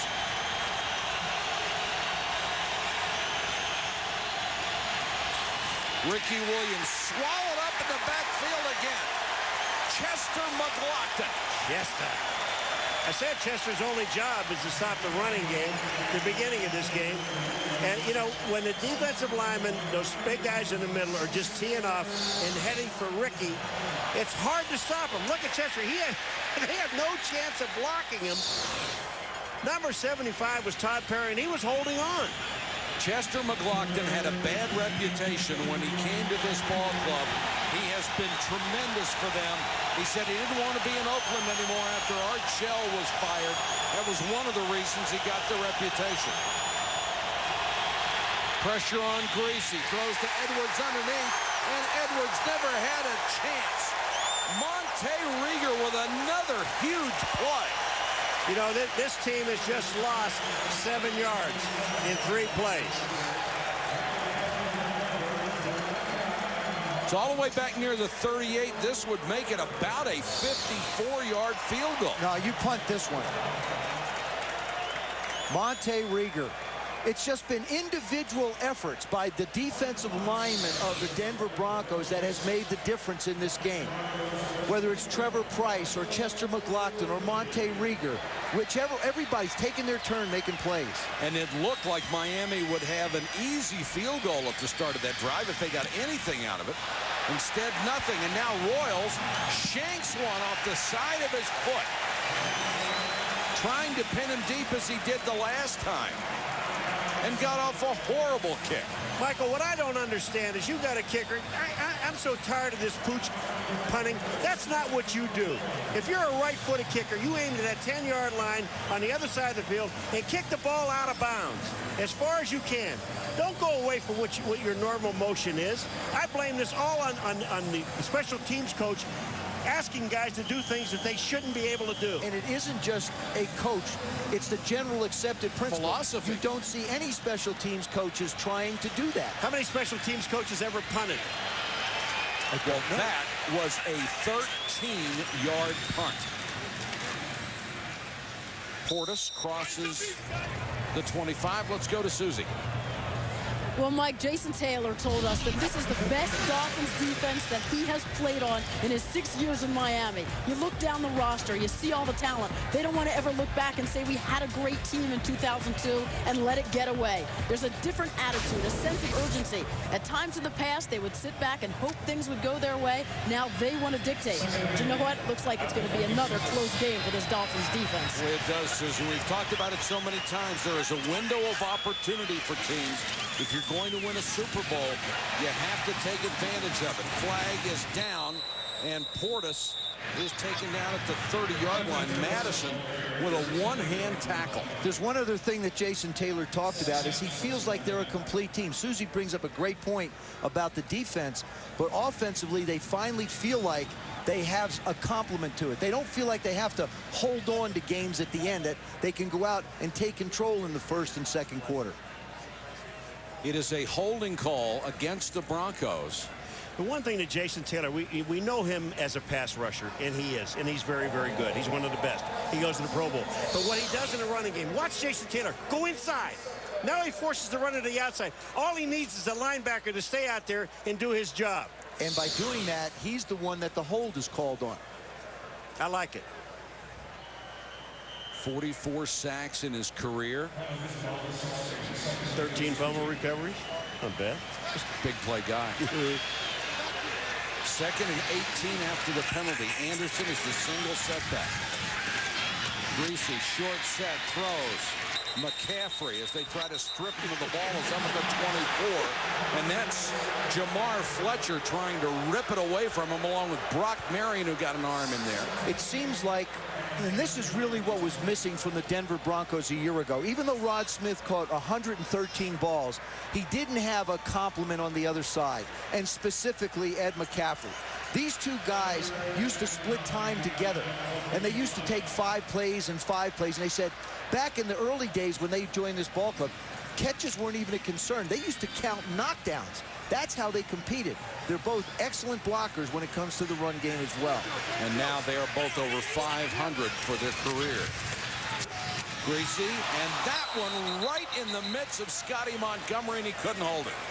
Boy, Scotty Montgomery had a great chance of making a first down on that play. You know, the one thing about Ed McCaffrey, it's like, I'm Ed McCaffrey. I wear number 87. I play for the Denver Broncos. I'm going to catch the ball and go ahead and hit me. That's right. And they do. And hit me. Please, somebody hit me. Somebody put one of those signs on his back. Oh, yeah, they got a target on him. Hit me. Ruined a kick to Dedrick Ward. 2:48 to go, third quarter. Oh, boy, Ruin's been a good kicker for a long time. Ward all the way back to his 21. Trying to get to the sideline. Flag is down. He's out of bounds to 34 after a 54-yard shot from Ruin. And now we'll check the penalty.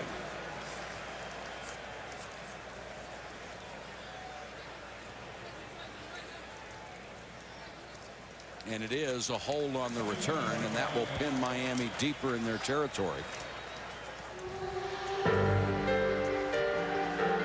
Tuesday night ESPN Original Entertainment brings you the latest installment of the season, Raiderettes. Follow the new 2002 Raiderette squad as they take the field to cheer for the first time. The season, Raiderettes, Tuesday at 10 Eastern on ESPN. The agony and the ecstasy of competition to be a part of a pro organization, whether it's the cheerleaders, whether it's on the team, whether it's coaches. It's hot and heated, Paul. You know, he's sitting over here by himself. He's over in the corner all by himself, thinking of things to say. Miami has to to start from its own 24.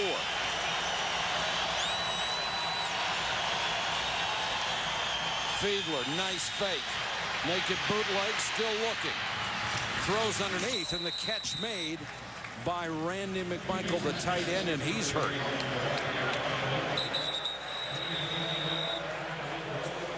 McMichael, the rookie out of Georgia. Looked like he took a shot to the knee from the side and having trouble getting up. Well, they already lost Chris Chambers, it looks like, for the evening. Little play action fake. He pushes Trevor Price down now. Jay Fiedler doesn't find him until real late, but Randy McMichael does a nice job to keep on working, and then Delth O'Neal takes his legs out from under him. And then sliding in, I believe it's Al Wilson. Doesn't help the matter at all. Well, one of the reasons he couldn't find him right away is because of John Mobley, who is a strong side linebacker, and he wasn't faked out. He got up in his face, and Jay Fiedler had to set himself before he threw the ball. McMichael able to walk to the sideline. He looks like he'll be all right. It's got to be. They don't have many guys left. 2nd and 4 for the Dolphins. Ricky Williams trying to go wide this time. Cuts it back. There is Trevor Price with a whole lot of help. Be about 2 yards shy of a first down. Well, Pro Bowl voting starts next week. I think there's going to be a few guys from these two teams in Honolulu. You could fill up the entire, you could just send them all to Hawaii and be okay. Chester McLaughlin really coming on. You know, I asked him about the fact that, do you feel that it was justified, the things that they said about you in Oakland? And Mike, you touched on it. He was very unhappy with the organization. And he said, you could probably say it was justified because I did things to try and get myself out of there. He told him he wanted out, and they wouldn't let him go. He sure loves being here in Denver. McMichael is back in on 3rd and a yard. Ricky Williams. He didn't get it. He didn't get it at all. Kavika Pittman crashed down from his right defensive end spot to get in on the stop. You know, I don't know if I've ever seen a game, I mean, defensively it's been a solid game, that I've ever seen a game any night, any day, where the defensive linemen, I'm not talking about linebackers, where the defensive linemen have taken control of a football game. And they have totally taken control of this game. 15 carries, only 31 yards for Ricky Williams. 2 yards a carry. He came in averaging 4.8.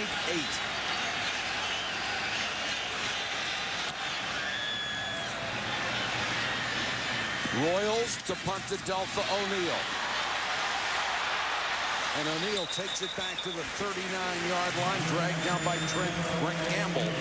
13-yard return. The numbers on Williams, 15 for 31. The season average, 24 carries a game, averaging 4.8. This is a terrific run defense. It's been an excellent pass defense tonight as well. Because Miami is so based on play action, they have to get some kind of running done to be able to exploit Ray Rhodes' defense. There's Ray, former coach of the Eagles, Green Bay Packers, head coach. Done a terrific job here and has a lot of pieces to work with. Greasy, screen to Sharp. Sharp up to the 48-yard line.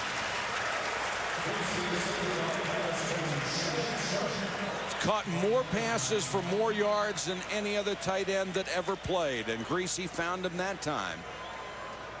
Came back after a couple of years in Baltimore and has really added something to this ball club.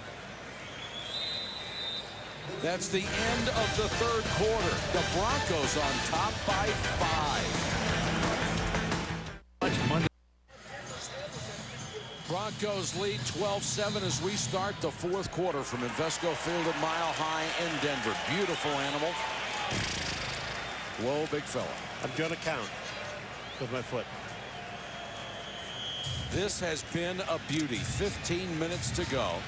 Denver has moved it out to its own 48, 2nd and a yard. The burden falls on Miami's defense again. Oh, it looked like one of the Denver linemen got off to a fast start. Neal and Lepsis are the guard and tackle on that False side. start.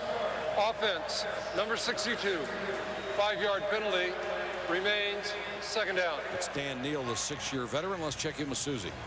Well, Mike, clearly Brian Griese is a quarterback who depends on his supporting cast. You know, John Elway had that ability to buy time and scramble, do more with less.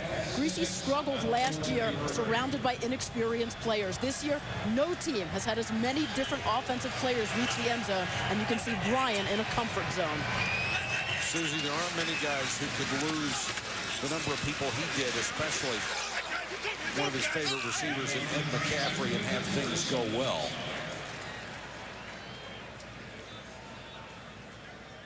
Of course, he will always be in John Elway's shadow. And when you say, well, he doesn't have the arm of John Elway, how many guys have ever played this game that had the arm of John Elway? I think John Elway and Dan Marino, the two quarterbacks that handled these football teams before, and there's John in his box here at the stadium, were the only guys that could actually take an entire team on their shoulder and took them to Super Bowl competition, and took them to AFC, NFC championships.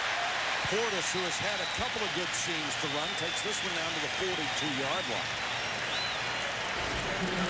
If you take Brian Griese's start and John Elway's start, Griese 19 and 19. Look at the completion percentage. It's higher than Elway.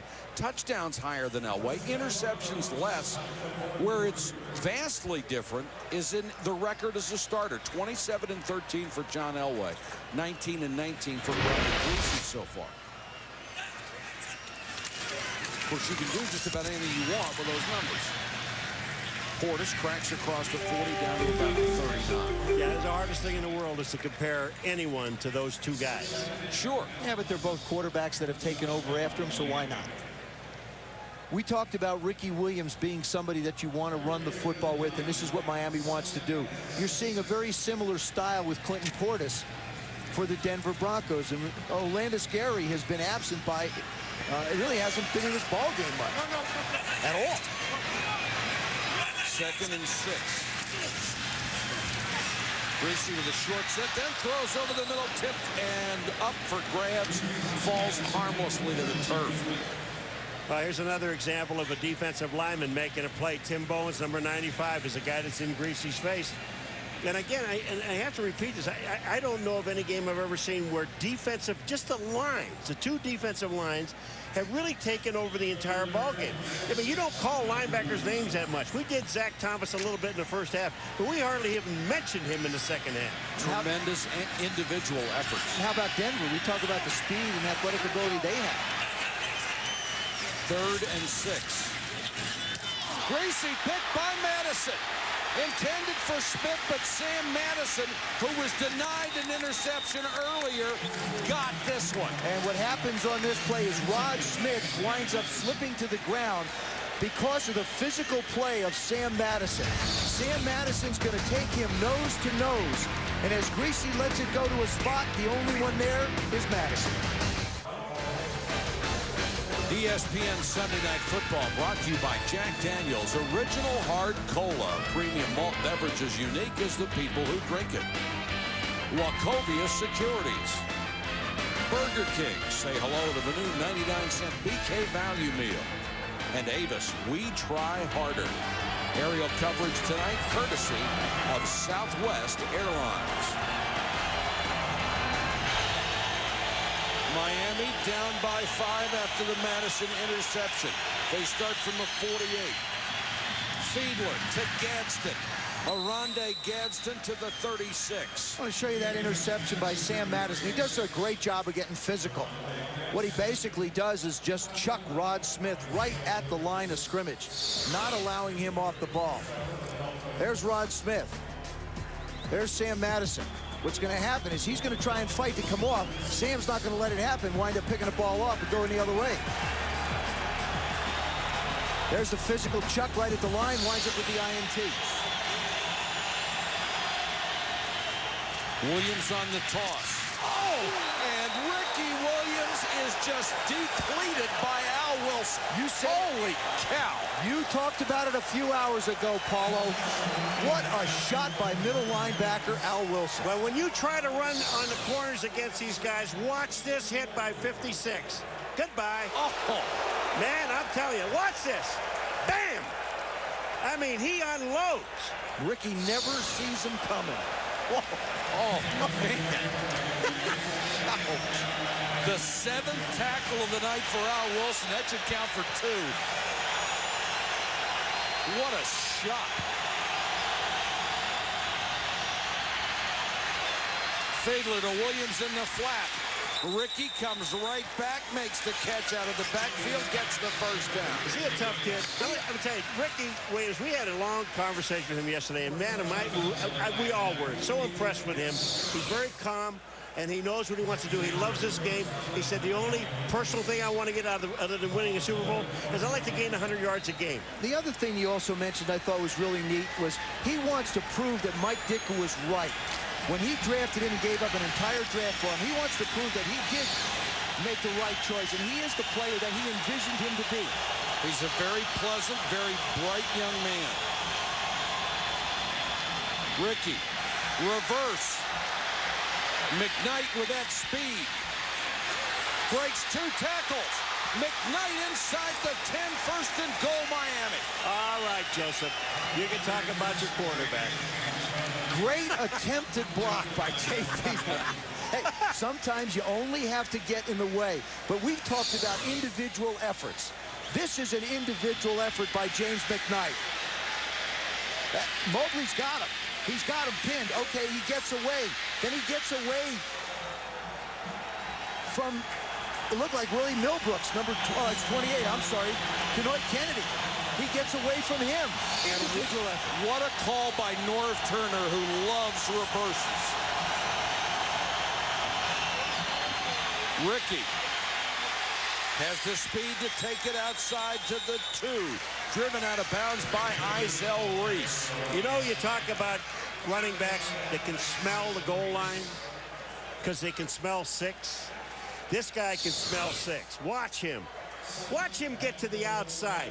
Now he shows you his speed and agility. He gets to the outside and he can't go any further. Now he squares it up and gets as many yards as he can. How prophetic was Dave Wannstedt when he talked to Susie coming out at halftime and said, we need to stay close, and Ricky Williams will run well in the 4th quarter. 2nd and goal. Williams, touchdown.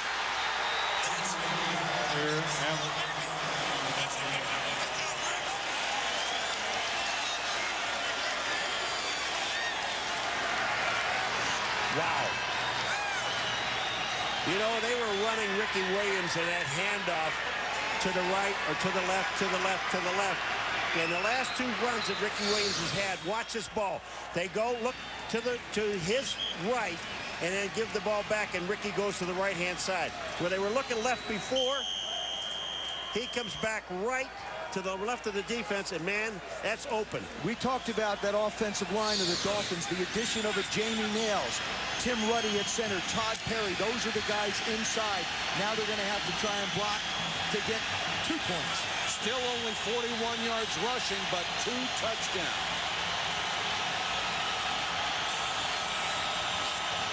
And movement up front. That's going to be on Randy McMichael, the tight end. Little flinch by the rookie. False start. Offense, number 81, 5-yard penalty, and will attempt to try. And now you've got to bring the kicking team in. That's right. Changes everything. Why? Because it's a little harder to... I don't care. Why? If what's the difference being ahead by 1 or 2? Still go for the 2 points. That's a good point. Paul, I agree with you. Excellent point. Thank you, Joseph. I agree with you. Excellent point. I agree with Mike saying it's an excellent point.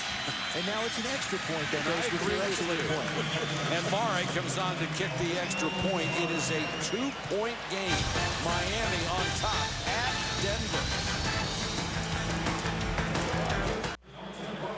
A 52-yard drive for the Miami Dolphins to take the lead. Ricky Williams got his 2nd touchdown of the night. It took 3:08 off the clock, and Miami has the lead at Denver. Wouldn't this be a gutsy, like if he decided to go onside kick? He would, except for the linebacker in the middle.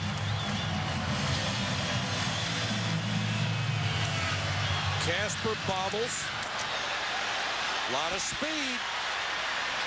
to the 25. Tripped up by Ray Green, and now Brian Griese has to go back to work. Down by 2.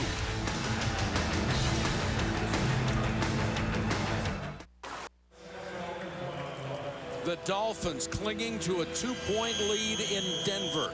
The Broncos take over at their own 26-yard line. They're both 4 wins, 1 loss. Portis across the 30 to the 31, taken down by Derek Rogers. It's really important at this point. Miami just continues to do what they've done. So often we see people get into a little bit more of a prevent. There's Jim Bates, the defensive coordinator. He's become more aggressive this year. We've seen a couple more blitzes in this game. And now Sharp gets an early start, and that will cost Denver 5. Boy, every yard, every play, every snap in a game of this magnitude is so much bigger than it is under other circumstances. You know, the thing, too, is it has been so hard from either one of these teams to gain a yard and then to give it back. That's what is driving coaches crazy. So they gain 5 on a first down run. They give it right back on the penalty. It's 2nd and 10. Griese goes to the shotgun. And I'd find Ed McCaffrey if I would, if possible. Rod Smith in the grips of Madison, who holds on and waits for help. You know what they're doing? The Denver Broncos are spreading out Dwayne Carswell, number 89. And what the Miami Dolphins are doing, they're covering him with a linebacker. Yeah, that's where they match up that way. All right, but the linebackers are off about 12 yards. Here comes Haight. 3rd and 3, Griese in the gun again. Almost hit from behind, then he is, and it's picked off again. Patrick Surtain. Surtain to the house, touchdown, 40 yards. Boy, I'm telling you. They just kept coming after Brian Griese. Jason Taylor has shown us all night long that he has not stopped once. I mean, he's been blocked. He was almost thrown on the ground and makes a play. Here comes Jason Taylor. Watch this. Griese's going to know he's behind him. Watch this. He knows he's there. He throws the ball. Just makes the little swat. Ogunleye was the other one, number 93, that really, I think, forced Griese to step up and feel uncomfortable with the throw. And the guy who used to be Patrick Surtain, now Patrick Surtain, makes a huge interception, his 3rd of the year, and returns it for a touchdown. When you make plays like that, you can have your name pronounced any way you want it. Brian Griese waiting another chance. His interception returned 40 yards for a touchdown to put Miami up by 9. The team that has won the turnover battle this year in the NFL has won a whopping 89% of the games. Miami now has a 3-2 advantage.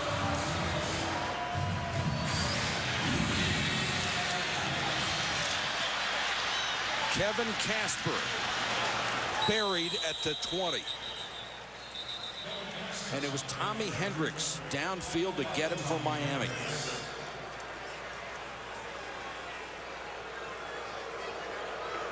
You know what I said a little while ago about how hard it is to gain yardage? On that last drive, Denver on gained 5 yards. Then they got penalized. So instead of 2nd and 5, it was 2nd and 10.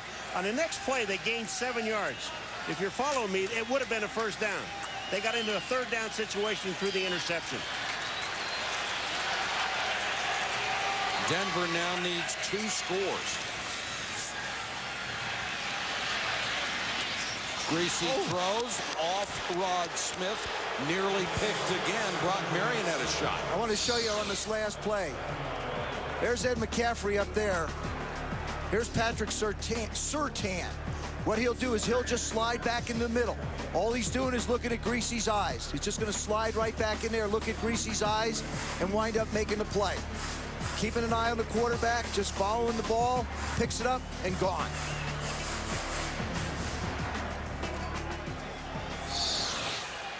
What a job by the corners.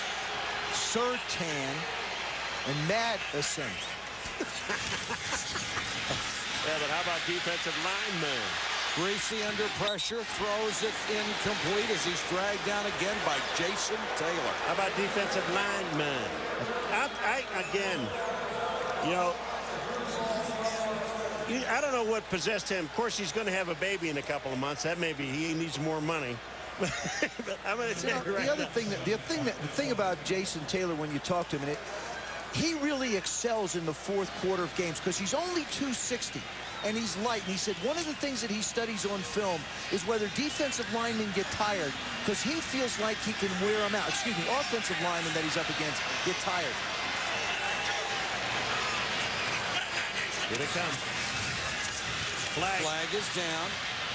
Greasy with time underneath to Smith, who's had an enormous night. Takes it to the 29. Arturo Freeman made the tackle. Now we'll check the penalty.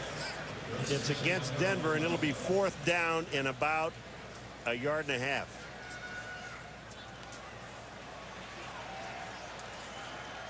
I'd refuse this baby. No, I would not. I would send him back. Illegal formation, offense. An offensive lineman, number 78, was lined up as the end on the formation. Therefore, 5-yard penalty. Repeat, 3rd down. Tell you why I'd send them back. The Denver Broncos are in 4-down territory in this game. They need 2 scores. There's only 7:50 left. I think if you punt it away here, you don't get a chance. They're almost obligated, if they refuse that penalty, to go for it, even though they're backed up this far. Boy, I would have been shocked if they had gone for it at this point on the field. I think you have to with 7:40 to go in the game. Greasy has struggled in the second half. Only 5 out of 14, 2 picks, both of which resulted in Miami scores. Portis on the screen. Portis to the 36. A gain of 21 on the screen. But I tell you what the screen does, or what it's supposed to do, is slow down these defensive linemen. Because what happens is, when you see what Portis happens here, watch who's after it, is your defensive backs.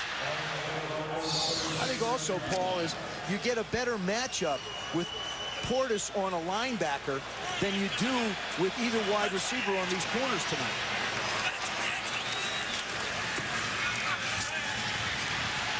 Greasy with good protection and time this time. Completes this one to the rookie out of Hawaii, Ashley Lally, who has blazing speed. Makes his first catch of the night. And what's happening, the Miami Dolphins, not only are they a good defense, they're a very smart defense. You can catch all these little guys in front you want. That clock keeps running. You're getting right down to 6 minutes, and they're down by 9.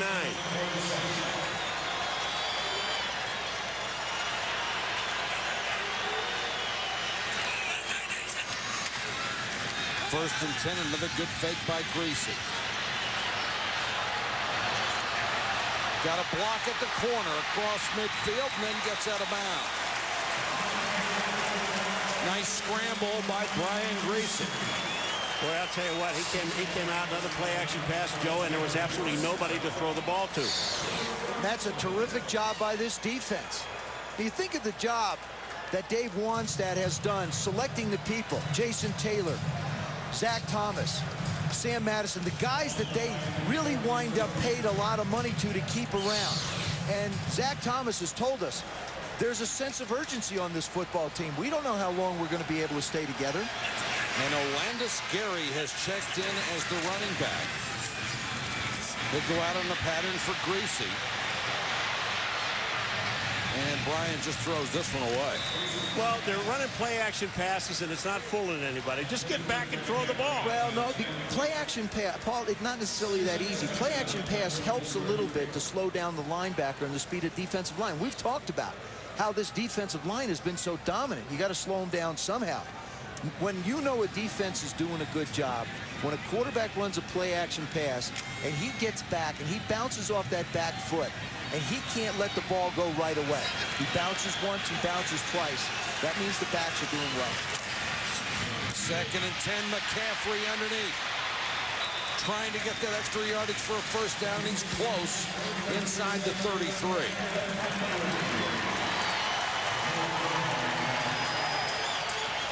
And McCaffrey, watch, they're giving him room. He just ran about a 4 or 5 yard route, and then he comes across the middle and picks up 9 yards on the play. They're going to measure this. He doesn't have it. I'm not going to be 0 for 2. Right now, the clock is of significance to the Denver Broncos, and this is a break and an opportunity for them because the clock is now stopped. Now, what you want to do from a quarterback's perspective is get the play, have the coaches get it into you, and get to the line of scrimmage, because in a game like this, if you can buy 5 or 6 seconds off that clock, it's going to mean something. 2 out of 3 isn't bad. Huh? 1 out of 2. No, you missed it. I would have had another one, except you were talking, and I couldn't get it in. You blame the guy on the other side of the field for putting the stick the wrong and I place. blamed you for not getting the other one in. So, I'm not going to take the blame when I'm wrong. Okay. 3rd and inches. This is a good job by Brian Griese, getting everybody to the line, saving some time. Anderson is the setback. He goes in motion. Griese, quarterback keeper, just leans forward. He's got the first down.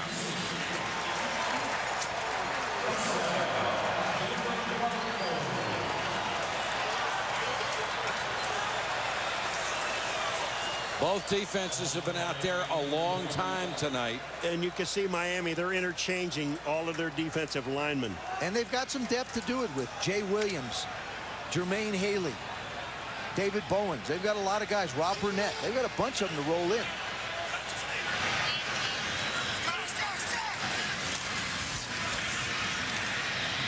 Griese in the flat to Portis.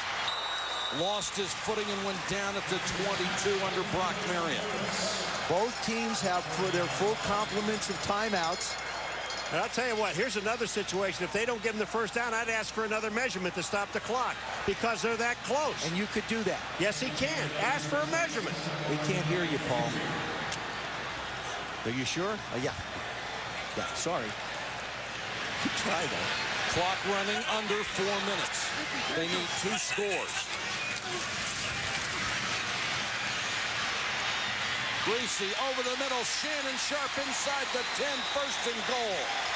Derek Rogers was right there, but he couldn't stop it. They're going to wind up with a roughing the passer penalty on top of it, so the ball's going to wind up on about the 4.5-yard line.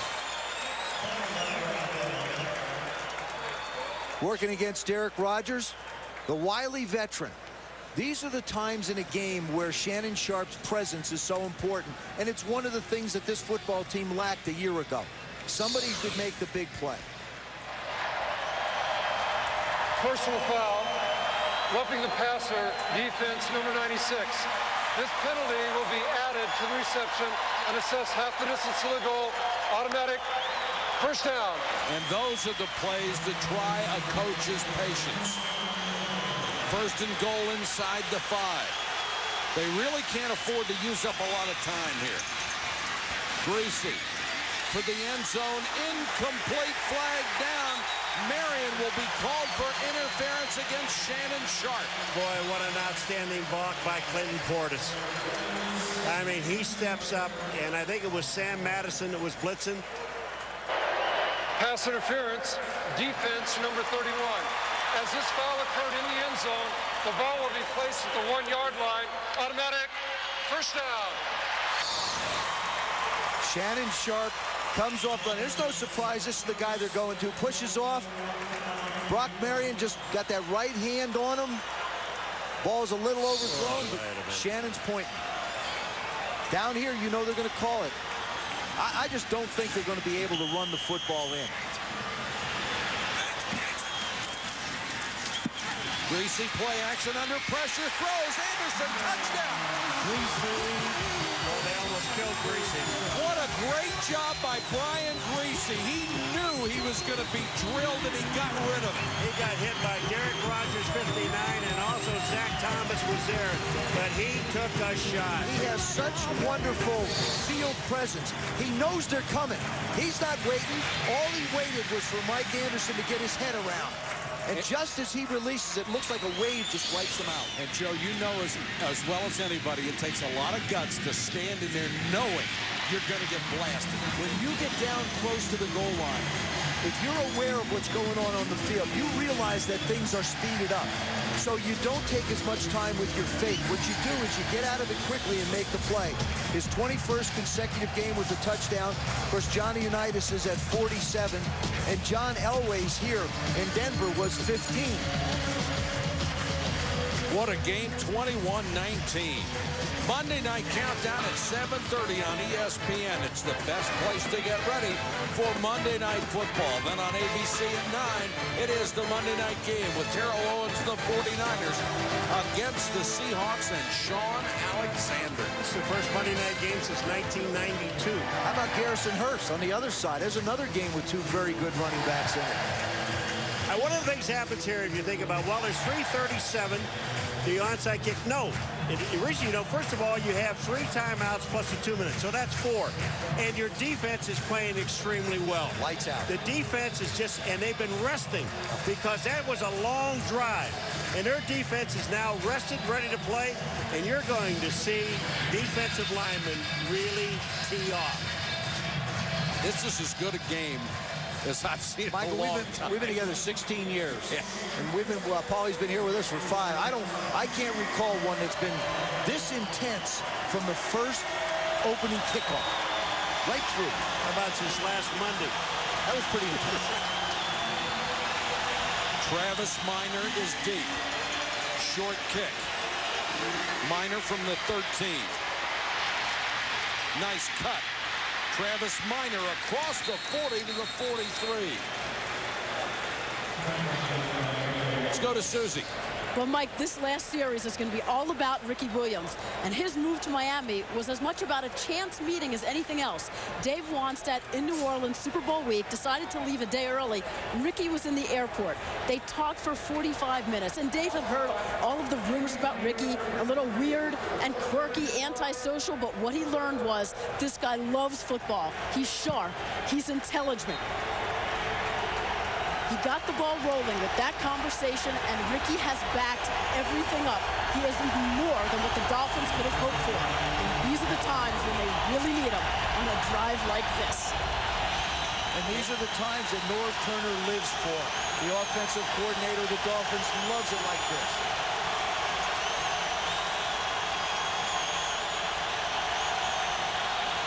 Fiedler to throw. Williams in the flat. And Williams is blasted out of bounds. Isel Reese and Wilson over there together. What you saw on that play was Ricky Williams catch the football, and he had the expectation that there was going to be someone out in front of him. Watch this. He'll hesitate after he thinks he's going to get popped. He looks up, and there's nobody there. He says, I better run with it. Staying in bounds. Well, let me tell you something. He stopped. That clock still should be running because his forward progress was stopped inbounds and not out of bounds.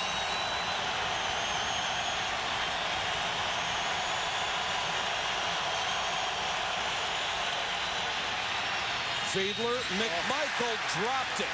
Wide open. Fiedler put it on the money. You know what? I really like the play calling. They came out, they throw 2 passes. They threw one to Ricky. That was fine. And this one here to McMichaels would have been a first down. It was excellent play calling because the Denver Broncos are thinking they're going to run the ball. Well, they didn't. Now they have to throw. 3rd and 5. 76,000 plus on their feet.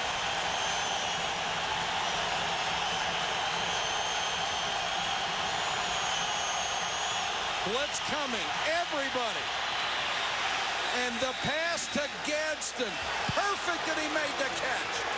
Look where Gadsden got. Gadsden got a half a yard beyond the first down marker. I mean, this is experience. And we talked about Brian Griese knowing that the blitz was coming. Jay Fiedler saw him line up. There's only 2 guys out in this route. Gadsden does an excellent job. The ball is down low. Good job by Oronde Gadsden, but what a job by Jay Fiedler. He knew the heat was coming, had to get rid of it quickly. That's one of the things about working out of a shotgun. If they want to bring people up on the line of scrimmage, it makes it so much easier for you to be able to identify where the pressure is going to come from, and then you can get rid of the ball quickly. Fiedler got popped on the thumb. I don't want this to end. I don't either. This has been special. Oh, man. Boy, Joe, you're right. Fiedler saw a team picture of the defense. They sent everybody. They were 9 of them up front. And that's what the shotgun allows you to do. It gives you some space so that you can, even if you got free runners, guys that are unblocked, you have a chance to get the ball out. Here comes Ricky.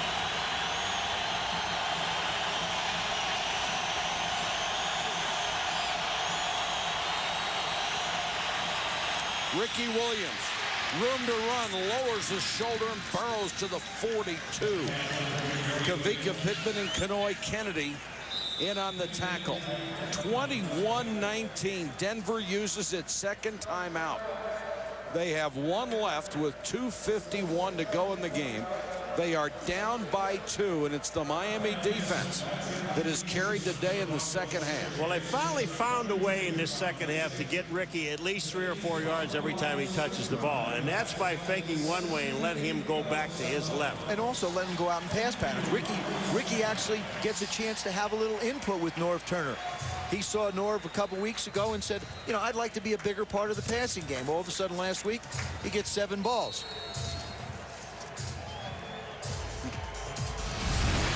This is the last drive with Ricky Williams. Little pass out in the flat, making a play. Now you run the ball outside. And all the time taking poundings. Now you run it in the end zone. Remember, folks, this guy carried the ball 36 times last week against the Charger defense. Denver has to hold here. Williams just tripped up as he got across the 40 down to about the 38.5. Kanoy Kennedy made the tackle. You know, one of the other things that you say about Ricky that makes him special, and you see him on this play here. Kanoy Kennedy makes an excellent play, and he stops him from getting a first down. But the one thing that Ricky Williams gives this offense is this. They're going to say, well, you know, Denver really shut him down. Yeah, you did. Yeah, they did. We'll give you that much. But what he does is he opens up a lot of other things, Joe. He opens up the passing game. He allows you to complete those little short passes where guys can pick up a first down. That's what he does for this offense. This is what Ricky has done running the football. 3 outside for 6 yards, 12 of them up the middle for just 27 yards, 5 carries out to the right, 16 yards. It's not a lot of yards, but it's the foundation, as you made the reference to, Paul, that makes this offense go and allows him to throw. Who was it that said they'd win if they held him to 49? He's got 49 right now. Chester McLaughlin. Fiedler hit by Trevor Price, somehow got away, and then they brought him down again. What a defensive stand by Denver. Well, you're trying to run a bootleg to Trevor Price's side, and you can't do that. I'm sorry, he's an experienced defensive end. You know, when we were talking to the defensive guys with the Denver Broncos, the one thing they said about their defense and why it's so special this year, and you see Trevor Price here, one of the reasons is because they all have a job to do. They all have to get in the lane and they're there.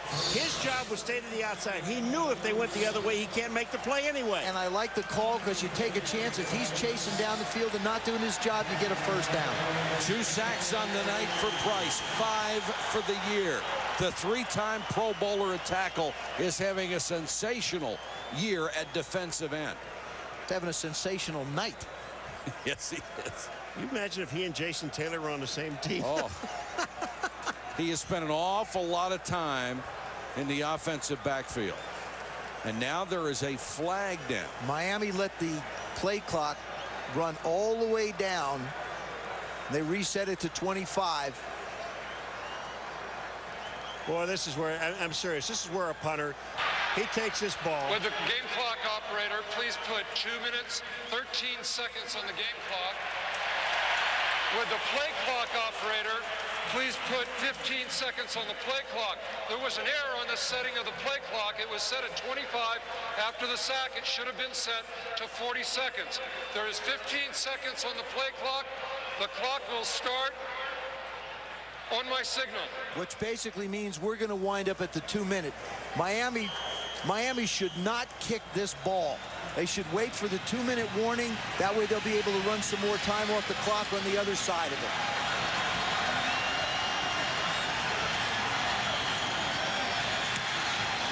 Just got to kick off and bombed it into the end zone.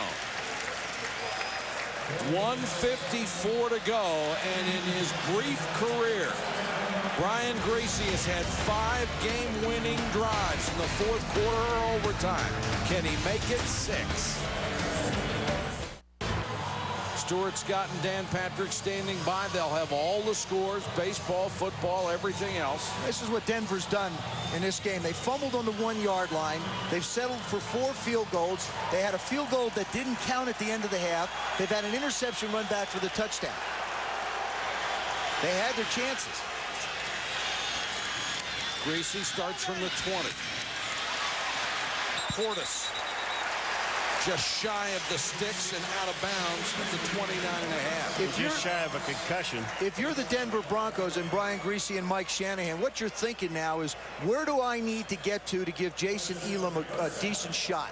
I say right around the 30-yard line. I say throw the ball down the middle of the field. You can, because you'll be able to ground it. You've got enough time, and I also think that Shannon Sharpe has to step up here, and also we'll see Clinton Portis again, I think, making some plays. Denver with no timeouts left. 4-man rush.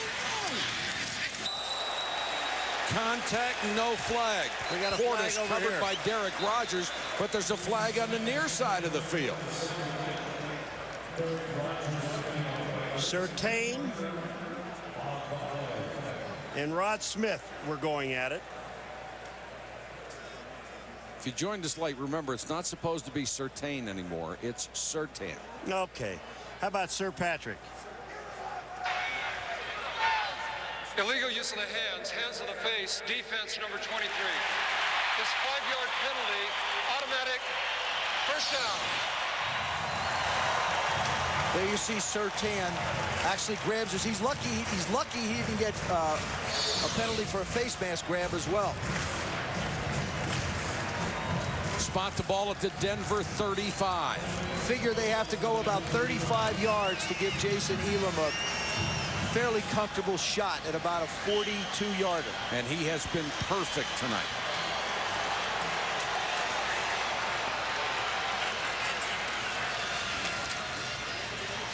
Griese under pressure. Throws complete and pushed out of bounds is the rookie, Ashley Lilly. A gain of 30 yards. I'll tell you what, this is just lack of concentration by the corner, because Sir Patrick just let the leg get behind him. Watch this, and Griese found just a perfect throw. Griese now with 321 yards passing.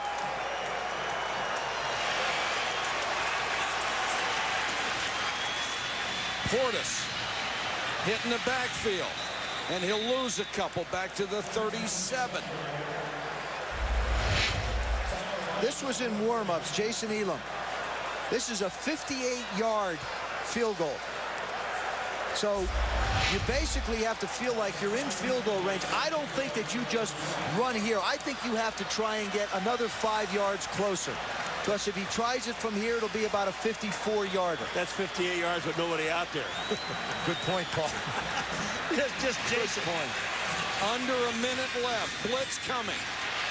Griese hangs in the pocket, intended for Smith, covered by Madison, incomplete. Well, I'll tell you, Griese takes another shot.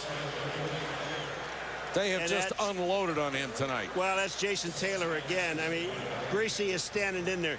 And again, we said at the beginning of this game, and this is what Miami told us, we want this game on Greasy's hands, in his hands. He's taken over. I don't think I've ever seen a defensive end so close to the quarterback on so many plays as Jason Taylor has been able to tonight. Of course, Pat Bowlen, the owner, Ricky Williams, doesn't watch a lot of what's going on, but he's sure up now.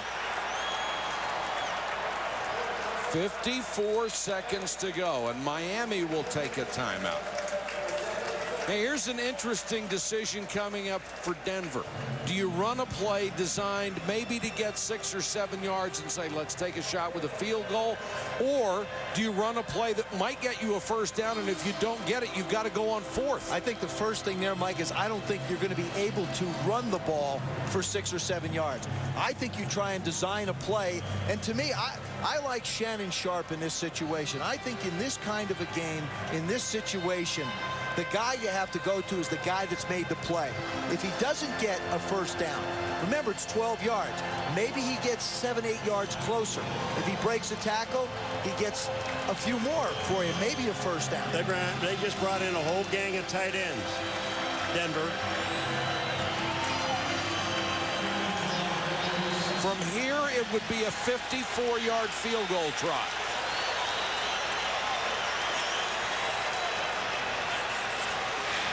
Comes the blitz. Greasy has to unload. McCaffrey got his hands on it, couldn't hold it.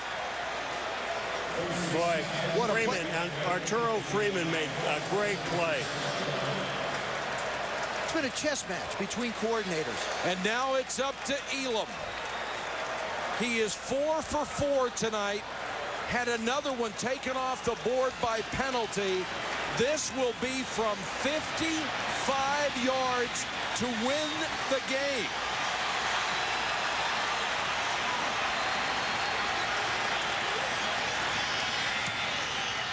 Got a chance.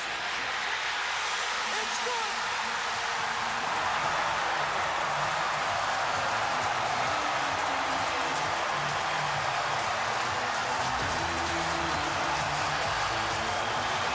Holy cow, 55 yards. And 45 seconds left. But the Miami Dolphins have 45 seconds and 2 timeouts left. So what's going to be critical is where the possession's going to wind up for Miami on this kickoff. Jason Elam may have put the Broncos in a chance to win it, but his kickoff is going to be so important. Watch how close this thing hugs that right upright. Oh, boy. Ryan Greasy. Mike biting his tongue. That thing's in the air forever. I think the players saw it go through before Mike did. What a kick by Elam. 55 yards. Had plenty of distance on it. Don't forget, Miami has a field goal kicker who's terrific too. Alindo Mare. Will he get a chance? Now, if you're Miami, to be honest with you, I've been in situations like this. You feel pretty good. This is in Jay Fiedler's hands. Ricky Williams probably won't be as big a factor unless it's catching the football. But it's going to depend on where Miami can wind up with possession. If they're able to get some of the returns that they've had throughout this game, they could have it up around the 40, 45-yard line. 24 of the 43 points in this game have come in the fourth quarter. Travis Minor to return from the 5. To the 26. 40 seconds and 2 timeouts. What a big tackle by Reuben Drones. What a nice job by Denver's kickoff coverage team. When you have a good coverage team, it enables you to kick the ball deep, because most teams wouldn't do that. They would kick it down the middle, let it roll around a little bit. You said it before, Paul. I believe you said it. Both coaches talked about a simple thing. This thing could boil down to field goals being the difference. One kicker's risen to the occasion. Will the other one get the chance?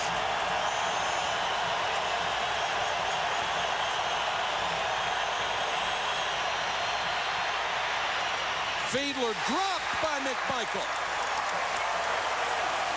That actually may have been a good thing because he would have been stopped in bounds and they didn't get much out of it. No, McMichaels is there. The ball hits him right in the mouth. And you're right. He would have never gotten out of bounds. They would have had him. Probably they'd have had to take a timeout. The last two that have been thrown to him have gone through his hands. Now, Paul, you brought it up before. A good place to be able to throw the football here would be the middle of the football. Right down the middle. They leave it open for about 15 yards. Fiedler scrambles and throws behind Dedrick Ward. 29 seconds left. We talked about the field goal kickers in pregame. This is Mate from 60. All he wants is a chance.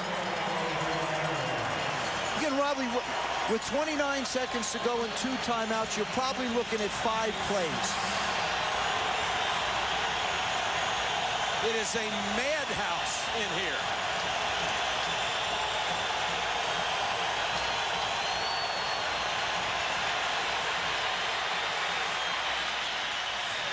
Fiedler complete up to the 42, first down, and McMichael, who had dropped 2 easy ones, makes a sensational catch. Jay Fiedler finally figured out where you have to throw the ball to Randy McMichael. Don't throw it at his body. Make him reach back and make circus catches. He literally dropped 2 of them that went right in his body. Look at this catch. Grab. Oh, man. And in the middle of the field. And you have time, again, to throw one more in the middle. You know what? If I was Ray Rhodes, I'd go after Jay Fiedler. I would not allow him. The last 2 plays, his offensive line has run the defenders around him and allowed him to step up and throw the ball in the middle of the football field. I'd come after him. They need 20 yards to give Elam a shot from 55. Or Mate, excuse me. I wouldn't come after him. Are you crazy? I am. No. But I wouldn't keep dropping back and giving him a chance. Well, they are coming with a 4-man rush.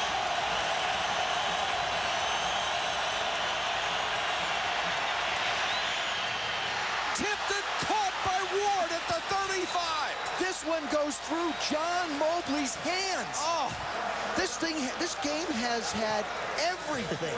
This is unbelievable. Not yet. No, it's not unbelievable yet. Oh, you're not going to believe this. Look at this throw. Watch this. This is not a hard. That's right through his hands. What presence Dedrick Ward has. Look at that. Right between them, Dedrick Ward's focusing on it and makes the play. Tremendous concentration by Ward. Mike Shanahan thought it was over. You think coaching's easy? No. Can't believe it. 11 seconds to go in the game. Miami has used its last timeout. Do you kick it now, Paul? Now. Here it comes. Remember, folks, in warm-ups, he kicked a 60-yarder. He's only had 1 try tonight. He missed from 48. It has not been a great year for Mate. He has not had that many opportunities. Excuse me, he missed from 53. But he's 1 out of 2 on the year. This is 53 yards.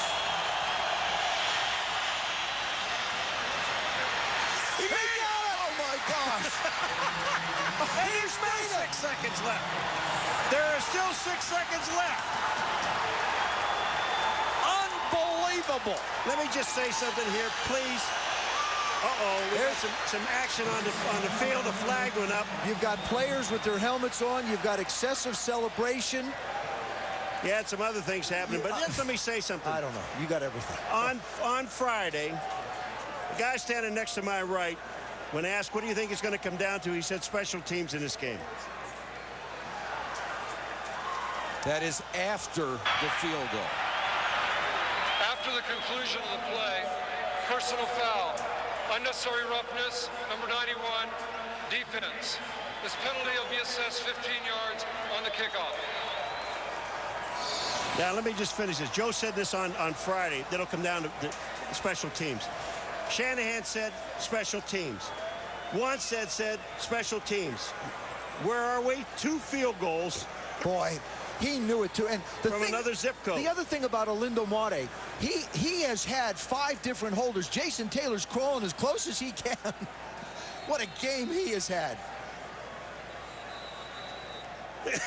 Dave Wanstead can't jump anymore, but he did his best. Neither side is believing what they are seeing. You notice, remember about 5 minutes ago, Greasy going crazy? He was happy. How about John Mobley? John Mobley had it literally in his hands. He had this game in his hands. These are 2 really good football teams. Yeah, but I mean, again, you know, you go back to all these different things, and you want to single out one play in this game? I can't. Well, about 40 of them. I can think of the fumble one I went through with. I mean, Denver missed field goal opportunity at the end of the half. That's 3 points. Fumbling on the 1-yard line. That's possibly 7 points. Well, here's one where you put this thing on the ground and don't kick it out of the end zone. There's only 6 seconds left to go. Clock won't start till they get a possession of it, though. Yeah, but they can also call a fair catch if he allows it. They kicked it out of here. He's trying to make another field goal, and he did. He kicked that one. I like the decision because now you've got to go 80 yards in 6 seconds. Well, we've seen everything else tonight. Why not this? Here's the play. John Mobley has a shot at it, and just the presence of Dedrick Ward to be able to stay focused on the ball and make the play. That ball could have gone left. It could have gone right. Went right through his hands. Unbelievable. Sometimes good fortune smiles. And sometimes it doesn't. This is it, boys. Miami has players 30, 40 yards off the line of scrimmage. Greasy throws underneath. They're trying for some kind of a hook and ladder play. Smith is going to try to lateral, and that is it. An unbelievable game between 2 teams that came in 4-1. Both Super Bowl contenders, and they left it all on the field tonight. Just a remarkable ball game. Both defenses, both quarterbacks stepped up in the 4th quarter.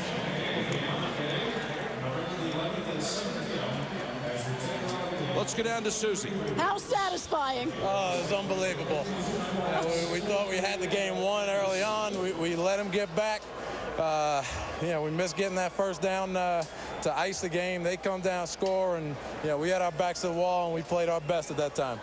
Broncos game plan, stop Ricky, make you beat them. So how good does that feel? Oh, it feels great. It was a great team win. Our defense played tremendous, holding them to some field goals early on, keeping us tight, keeping us close. And, we were patient offensively, got it going a little bit in the 2nd quarter, and then, got ahead and this was just a tremendous victory. Congratulations. Thank you. Susie, it's a cliche, but it's true tonight. Nobody deserved to lose this one. Miami wins at 24-22 for Joe Theismann, Paul McGuire, Susie Culver, and our entire ESPN crew.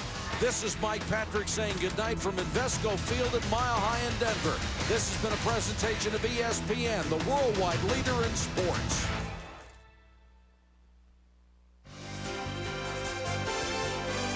ESPN, thank you for watching this presentation of the National Football League.